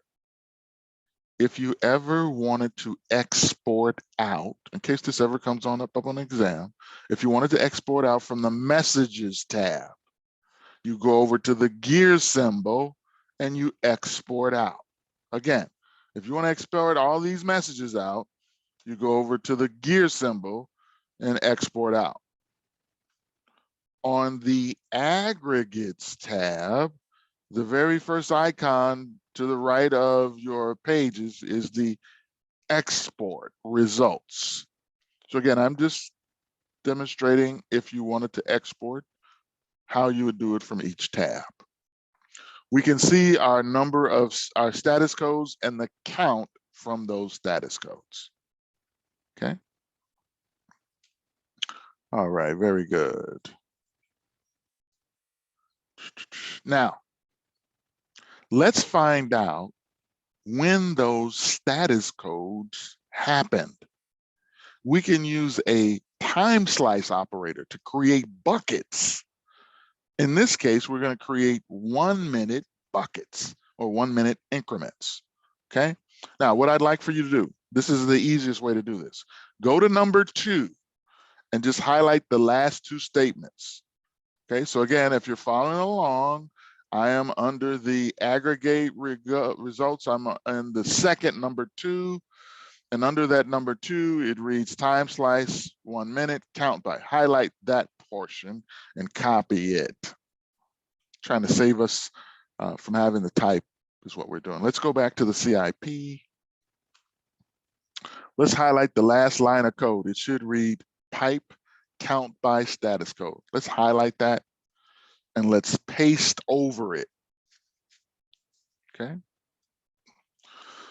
So what we're saying here now is we want to render our result in 1 minute buckets. Okay, so that's the time slice operator. We're also using the count by operator. We want to count by our time slice, but if you take a look here, you'll notice that this time slice looks different than the operator. Since it's an operator, we use a placeholder object in order to count it. So we're counting by what's ever in time slice. We're using the underscore time slice as an operator. And we're also counting by status code. Okay, so let's run that.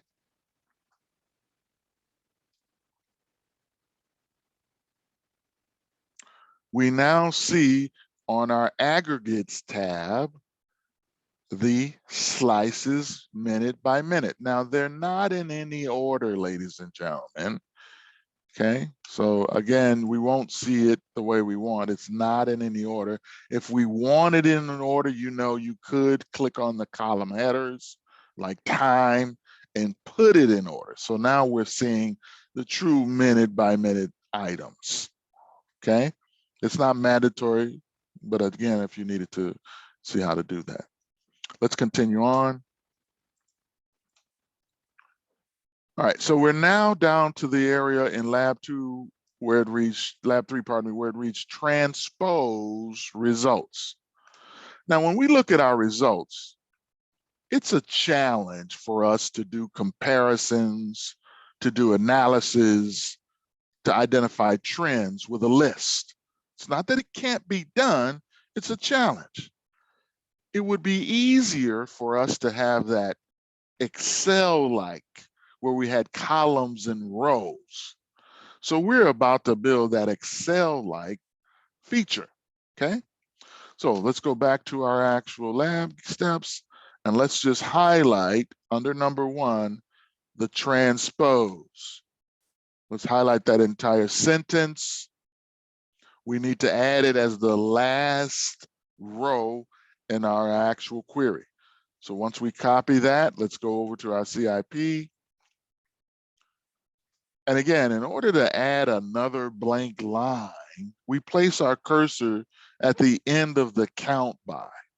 So at the end of that line. And again, we use shift return Alt, Enter, or whatever you found on your machines to add the row, go ahead and do that, okay? And then paste. So after we start counting by the time slice in the status code, we want to transpose our time slice to be on the rows. And we want our status code to be on the columns. We're doing this so we can do some comparison, analysis, and identify trends. We want to have that column and row. We want to have that Excel-like look. And you can see that it worked. We see that our transpose not only puts our items on the columns and rows, but it also orders them automatically. So that's the behavior of the transpose. Not only does it puts them on rows and columns, but it puts them in order as well. Okay. All right, continuing on here. There are many charts available for us, okay?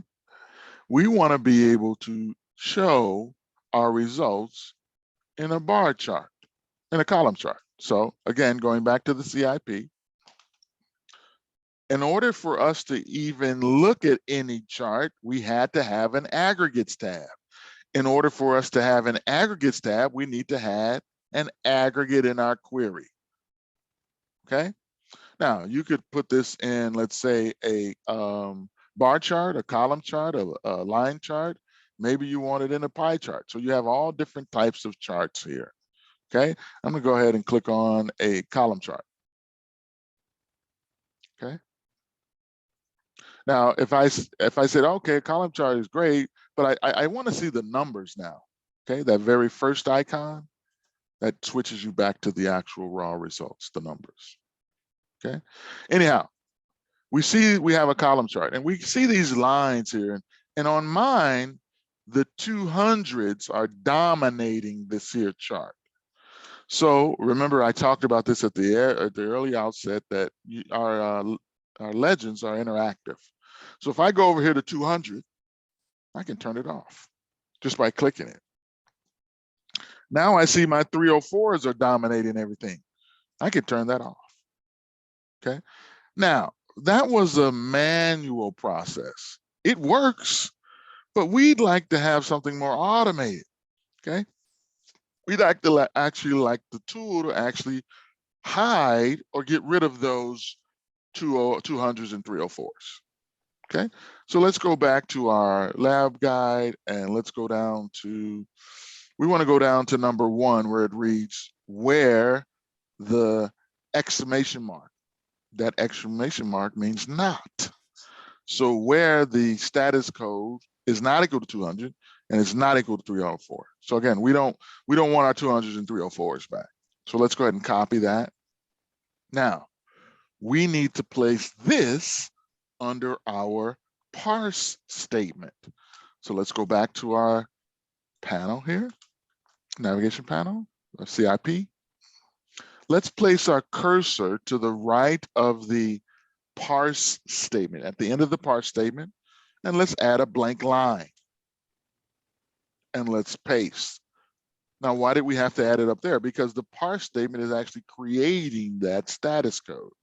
We're saying where not equal to 200 and not equal to 304s. Okay, so this is in effect going to get rid of those 200 and 304s. Let's go ahead and run this.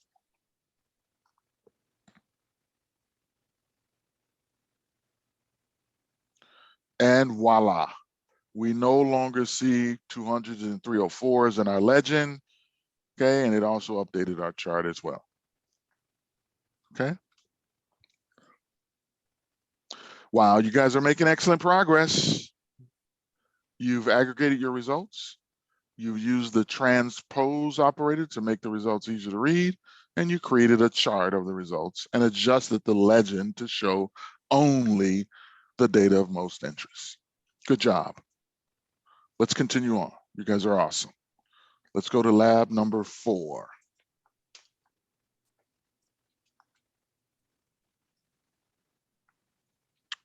All right, so lab number 4 here, we're going to create and share a dashboard. We know, if you don't know, dashboards are a powerful forensic tool. As I mention all the time, the numbers are great. The numbers are great. You need the numbers. But visualizations are much easier to actually view and get your results, okay? Now, what we're going to do here is we're going to go ahead and add what we just created to a dashboard, okay? And I want you to follow me because in case you miss these steps, you'll actually get an error, okay? So right now, we see our actual query. We see our messages and our aggregates. Over to the right of the aggregates tab, down just below, you'll see the phrase add to dashboard. Let's go ahead and click on that add to dashboard. It named the panel whatever you saved your query as. So we saved our query as Apache status codes with our initials. So that's the name of the panel. Now, remember I talked about it at my demo that dashboard was made up of panels, and those panels had underlying queries. So we're just doing the reverse. We built the query. We're now creating a panel, and we're going to add it to a dashboard. Now, when you click in the dashboard area, ladies and gentlemen, what it's doing, it's going and finding out locating all the existing dashboards, the dashboards that are already created. It's going and getting, okay? And what it's implying here is that you can add this panel to an existing dashboard if you wanted to. You could do that, okay? Or like you and I are going to do, we're going to go ahead and create a new dashboard, and we're going to call it Apache status codes with our initials. So let's just go ahead and type in there, right where it reads dashboard. And you'll notice once you start typing Apache status codes, it's going to start filtering and narrowing down. And then once you put your initials, it's going to create something entirely unique. Okay. And hopefully you're following along with me and you're getting similar to what I'm doing. You should see a unique phrase that says create new dashboard. Okay, so this is where we could have added our panel to an existing dashboard or create a new dashboard and add that panel to it. That's what we're doing. Okay, so you see that phrase, you need to click on it. Okay, once you click on that phrase, I need you to switch over to where it says create a dashboard in a new UI. I need to turn that off. Our questions on the exam deal with our legacy system. So again, that's why we're turning that off. Nothing major. Make sure you turn this off. If you don't, you're going to get an error message. Okay. Now we can go ahead and add. All right. Let me try. I got an error message probably because I have the same name. So just let me do it again. I'm going to add to dashboard, and I'll give it a unique name here. And I'll give this a unique name as well. Sometimes I have so many of them that it knocks me out because I have the same names. So you don't have to worry about this. Yours should have worked properly. And let's do this, and let's see. Okay, so now when I click on this and add to library and switch this puppy over, it should work very well. Okay, so it worked. All right. And again, that happened only because I had the name exist already. So here's my actual dashboard. Here's the actual search. Okay. Now, when you create a new dashboard from a panel, it puts you in edit mode automatically. We're in edit mode. Okay. How do you know that, Odell? Because once I click on this blue done editing, I'm out of edit mode. In order to get into edit mode, you click on the pencil. So make sure you're in edit mode. It should read done editing. Just leave that as it is. That's the status that you're in edit mode. Let's go ahead and add a few things here. To the right of the done editing, you'll see the 3 dots, the more. Let's go ahead and click on the more, and let's click add panel. So we're going to add a more descriptive panel. So it has 2 radio buttons, the title and the text. So in the title, we'll say Apache status codes. Okay, I'll click the radio button to the right of, to the left of text. It gives me an area to type in a text, and I'll type in this panel displays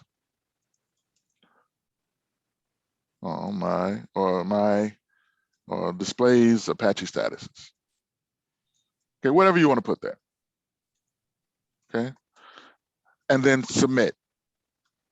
So what we've just done, ladies and gentlemen, in the edit mode of our dashboard is we've added a descriptive panel. Now, if you watch me for a second, I am holding my left mouse down and dragging.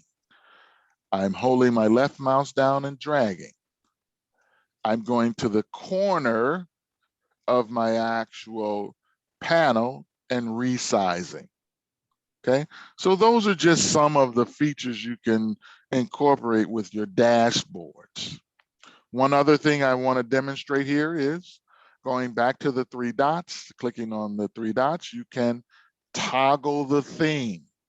So you can toggle from a darker theme to a lighter theme, okay? Depending on who your audience is, okay? All right, now we can click the done editing. So we're out of edit mode. Okay, let's go back to our lab guide. We added the panel, which was great. We changed the look and feel, did all of that. We changed the actual theme. Good stuff. Now let's share it, okay? So going back to our CIP, I'm in my personal tab or personal folder. I see the actual dashboard. The dashboard is going to be the green icon. I can share it by clicking on the three dots, going to share, and I can choose my entire organization and share. Okay. Again, ladies and gentlemen, I didn't mention this earlier, but again, if I wanted to favorite something, if I go to any object, I click on the favorite icon. Now, not only is it in my favorites folder, but it's in its original place. If I want to remove it, I clear the actual favorite icon, and now it's no longer there. It's still in its original place. All right. Whoops, going back here. So good job, ladies and gentlemen. We have created a panel from our search results and added it to our dashboard. We added a text panel. We changed the look and feel of our dashboard, and we shared our dashboards with others. Okay, great job. Let's continue on to lab number 5. In this lab here, we're going to demonstrate to you how to change the look and feel of your actual dashboard. Okay, so we're going to go to that Apache Access app, the one that we inherited. So we should go to our personal folder, and we're going to go ahead and change that. Okay, so if you would, in your lab guide on lab number 5, if you would go down to number 3, go down to number 3 and highlight what's under number 3. It says pipe where country name equals United States. Go ahead and copy that to memory. Okay. Now let's go back to our CIP. In your personal folder, you should have an Apache folder. If you expand that Apache folder, there should be an Apache overview dashboard. Let's click on that. So remember, we actually consume this from our app catalog, okay? I want you to go to the visitors location panel. You should see the visitors location panel. It looks like geo map. On this map, we can drill in by double clicking or clicking our left mouse. You can use your scroll bar as well. You can drag and move it over, things of that sort. Okay, we can see that we're getting messages from around the world. What we want to do is change the actual query, edit the query so we can change it to filter only for United States. So how do we do that? we are about to edit a panel. So where it reads visitors location, if you go over to the more, the 3 dots, and choose edit, okay? The edit allows you to edit the actual panel without opening a new log search, okay? What we want to do, if you go up to the actual search area, you'll see the lookup. The lookup has the country name in it. So we want to place our cursor at the end of the lookup expression. It should be to the right of the src_IP. So you want to place your cursor there because we want to add a new blank line after the lookup. So go ahead and place your cursor there and hit your Shift, Enter, Alt, Return, or whatever. It's going to get you the new line. And go ahead and paste in that expression. What it's reading is saying where your country name is equal to United States.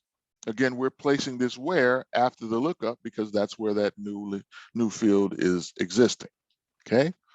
Now we're gonna go ahead and just click on the magnifying glass just to run it, the actual log search.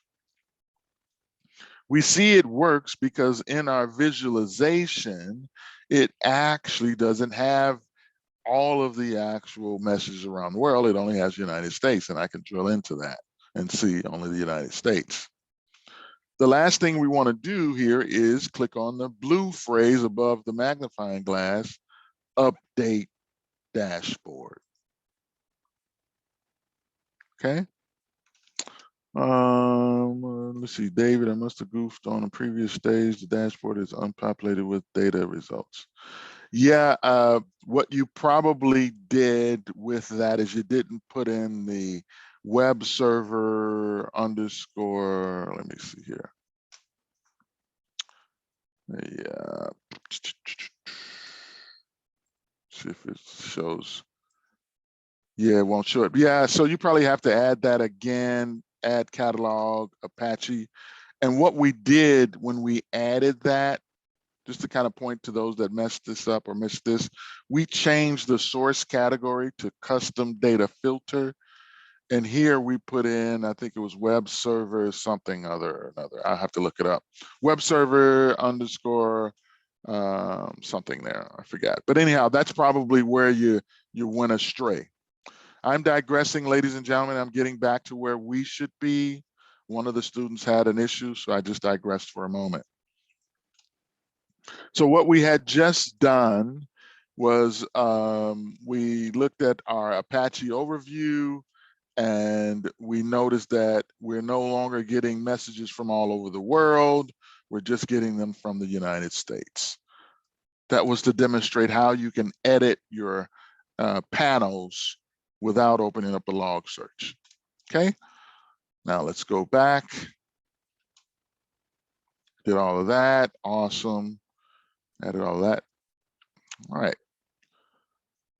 Now let's go on to our last lab, lab number 6. Let's go on to the last lab, lab number 6 here. We want to create an alert. We're going to create an alert off of that same dashboard panel, visitors location. So let's go ahead and create the alert. Let's go back to our CIP. Okay.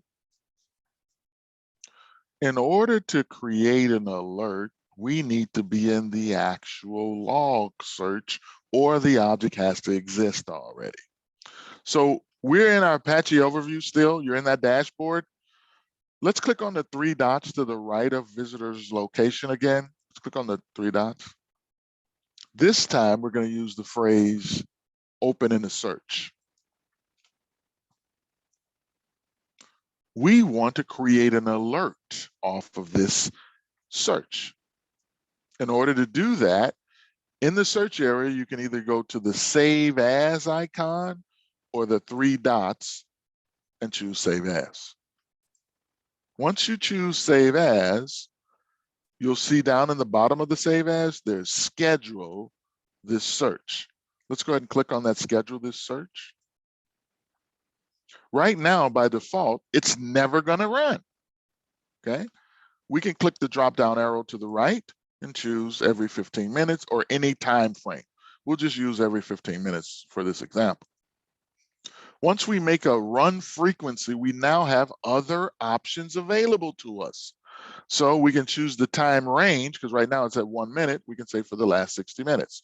So for every 15 minutes, for the last 60 minutes, we're going to run this particular alert. All right. Now we have different types of alerting types, alert types. You can do by email. You can create a webhook to Slack or a webhook to something else that you need.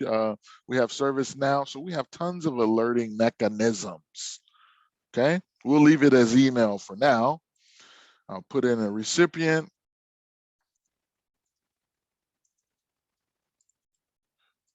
And also we're going to add some variables. Okay, I'm going to go back to my lab guide, go down to number 6 here. 6H. If you go down to 6H, you should see a box that has some variables in them. They're highlighted and they also have the curly brackets around them.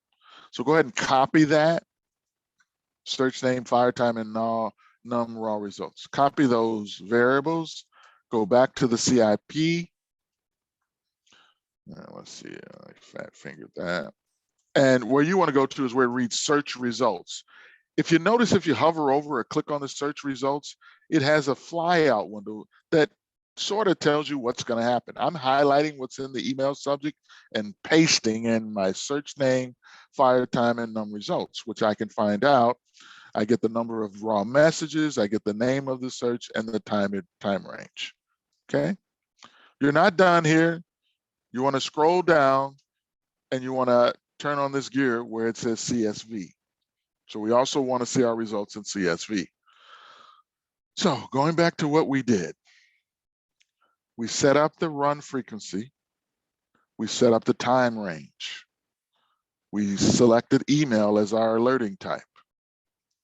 We added in a recipient, and we set up some variables for our email subjects. And then finally, we also wanted our results in CSV. So we save this. And of course, it would run for the next 60 minutes, 15 minutes at a time, okay? Now, Odell, how do I turn this thing off? It's a great point. You can either A, go to your actual personal tab where your actual save search is and click on the 3 dots and click on edit search. Or B, if you still have it in your log search, you can go up to the 3 dots and you can click on edit. Okay, we want to edit that actual item. We can click on edit this search schedule and change the run frequency from every 15 minutes to never. And then click update. That's going to turn it off. Or you, of course, could have clicked on it and went to the 3 dots and deleted it. That will work as well. Okay. All right, wrapping this up, ladies and gentlemen. Your results would be what you see under number 7. You would, of course, see the visitor location output, the diagram, and you would also see the actual CSV. Okay, you're in our training environment, so no worries there, but you simulated it. Down at the bottom is how you turn it off. Again, you edit it and you change the run frequency to never. All right, this last lab is really just for your own personal viewing to get help. So you can get help from checking our release notes, searching our documentation hub, visiting the Learn page. You can post in our Sumo Logic community or on our customer Slack channel, or you can contact support. Okay. All right, let's get back. There's a few things I want to point out here for you. It's going to be helpful to you. One of the things that we did and we talked about was queries. Okay, and it's important that you understand that there is a syntax for our queries. The syntax goes as follows. You have your metadata. Optionally, you have keywords. It's not mandatory that you have keywords, but you can obviously have keywords. Remember, the and operator is optional. It's implied. After you have your metadata and your keywords, you're then going to parse. We're going to filter out, parse out these fields. We're using a where we're equating, and then we're aggregating and formatting. The reason you want to follow this methodology is because you want to narrow your search scope by using metadata and keywords, by using parsing. Remember, we used a parse anchor. All the messages have to be the same, formatted the same. That's why we use the parse anchor. If the messages were not formatted the same, we could use the parse regex. And there are other parsing operators. Remember, help sumologic.com if you don't know it all. Then you filter. Again, there's the other filter operators. You aggregate and you format. Okay.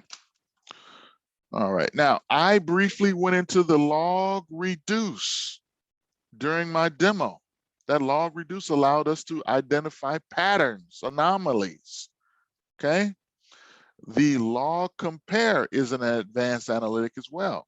If we want to compare our logs to maybe the same period 24 hours ago, same period last Tuesday, and so forth. So that log compare allows you to do that as well.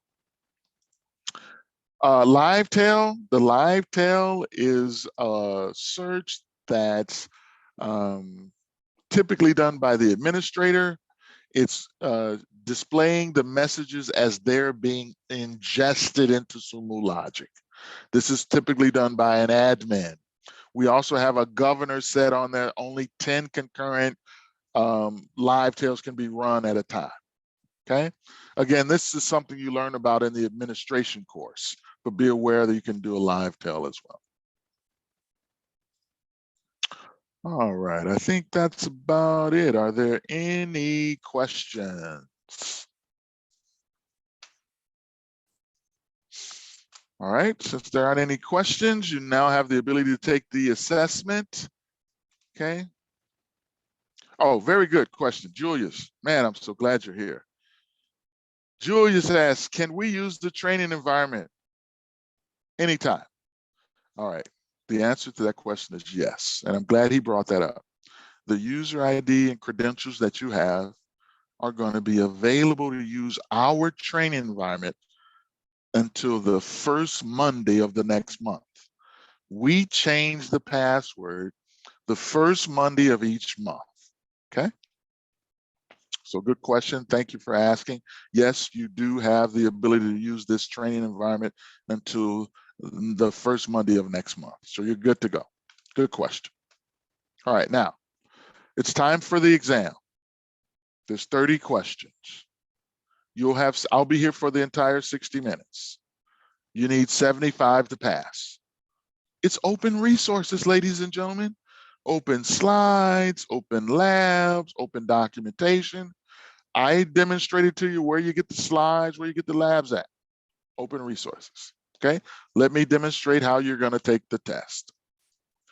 The first thing you're gonna do, ladies and gentlemen, since you're in our training environment, is you're going to log out of our training environment.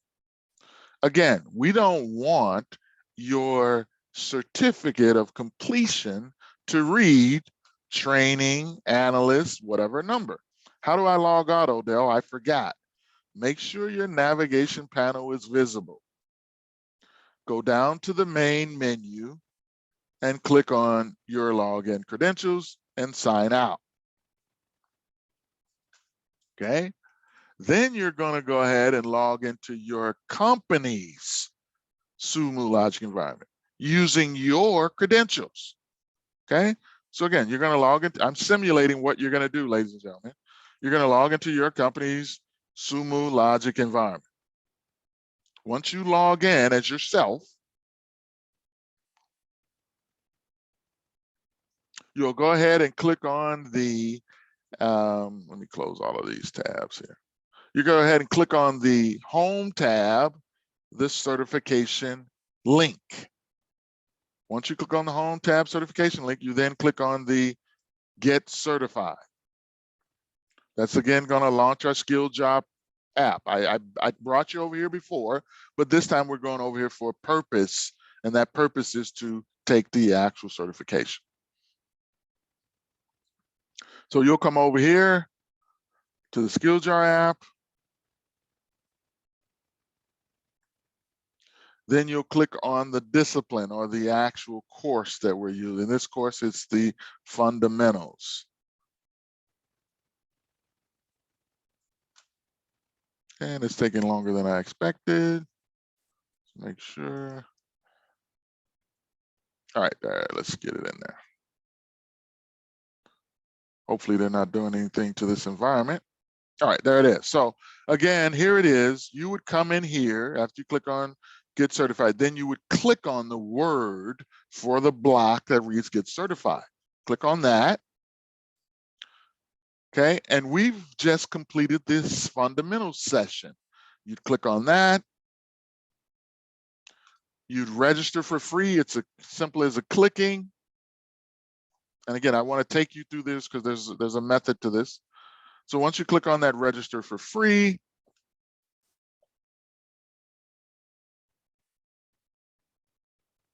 it'll eventually come up. Come on, come on, come on.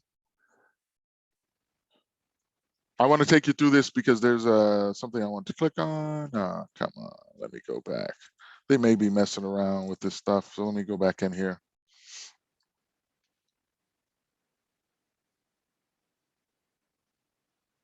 Thanks for your patience as well. So again, you're clicking on Get Certified. Narav, I'll answer your question in a second. Just give me a second. I want to get us through this. All right, so here we'll click Get Certified. It brings up that. All right, and then I choose Fundamentals. Now you can filter down to your language. You don't need to filter down by subject because the first icon is what you want. So you'll click on the Fundamentals exam, and then you'll register. Register for free. It's a real quick click, no big deal. Jagadish, yes, you can take the exam anytime. Again, we would prefer you take it now because it's fresh in your mind and you have the trainer here for you to help you. But again, you have some of us have deadlines. We can't, we need to go ahead and take it. Okay. So yes, you can take it at any time. And for some reason, mine is hanging up. But again, you would register free. You can take the exam as many times as you want, as long as you go through the entire exam and you submit it. I apologize, mine is hanging up here. But again, the key thing is you want to submit your results. All right, I'll let that run while we're doing this.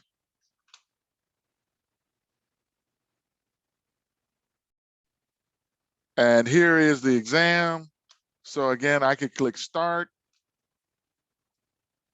And once I click Start, again, I want to walk you through this procedure so you'll see how it flows. It's slower than I expected. So again, it tells you, hey, you got 30 questions, so many time. You'll click Next.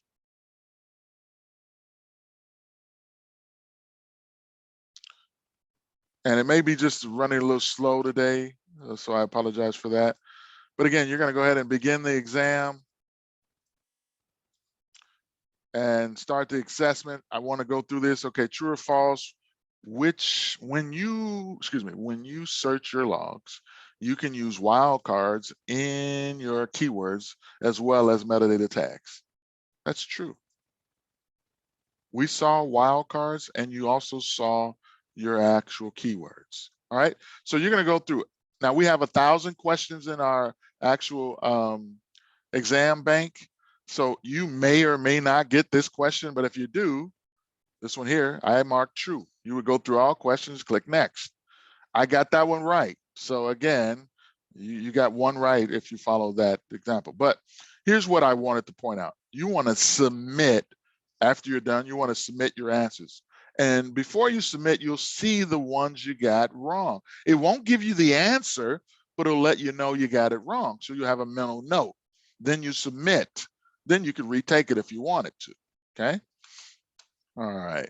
Now, one other thing I want to talk about, and I'm sorry for going over. Up in the top right corner, once you log in, you'll see this little icon, your profile icon. If you click on my profile, you'll have the ability to see all of your exams, and you could post it to LinkedIn. So you can view your certifications. You can also post them to LinkedIn. Okay. All right, I'm gonna be quiet now after I say thank you for allowing me to present to you on behalf of the trainers here at Sumo Logic. We thank you for joining us. We look forward to joining us to upcoming courses. Good luck. If you're taking the exam, I'll be here for an hour. If you're not taking the exam, you're welcome to leave the actual Zoom meeting. After you complete the exam, you can also leave the Zoom meeting. I'll put the actual link in for the Uber Eats form as well. Good luck and thank you again. Ariel, sorry, I had a question. Go ahead. Yeah, I mean, what if we don't have, our company doesn't have Sumo Logic environment? How do we? Yeah, now Reeve, I register? said I'll get Yeah. to you in 1 second. Give me Okay. 1 second. Yeah, give me 1 I second. just wanted to make sure you didn't Yeah, forget. I ain't gonna forget you. I ain't gonna forget you. Let me just turn off a few things.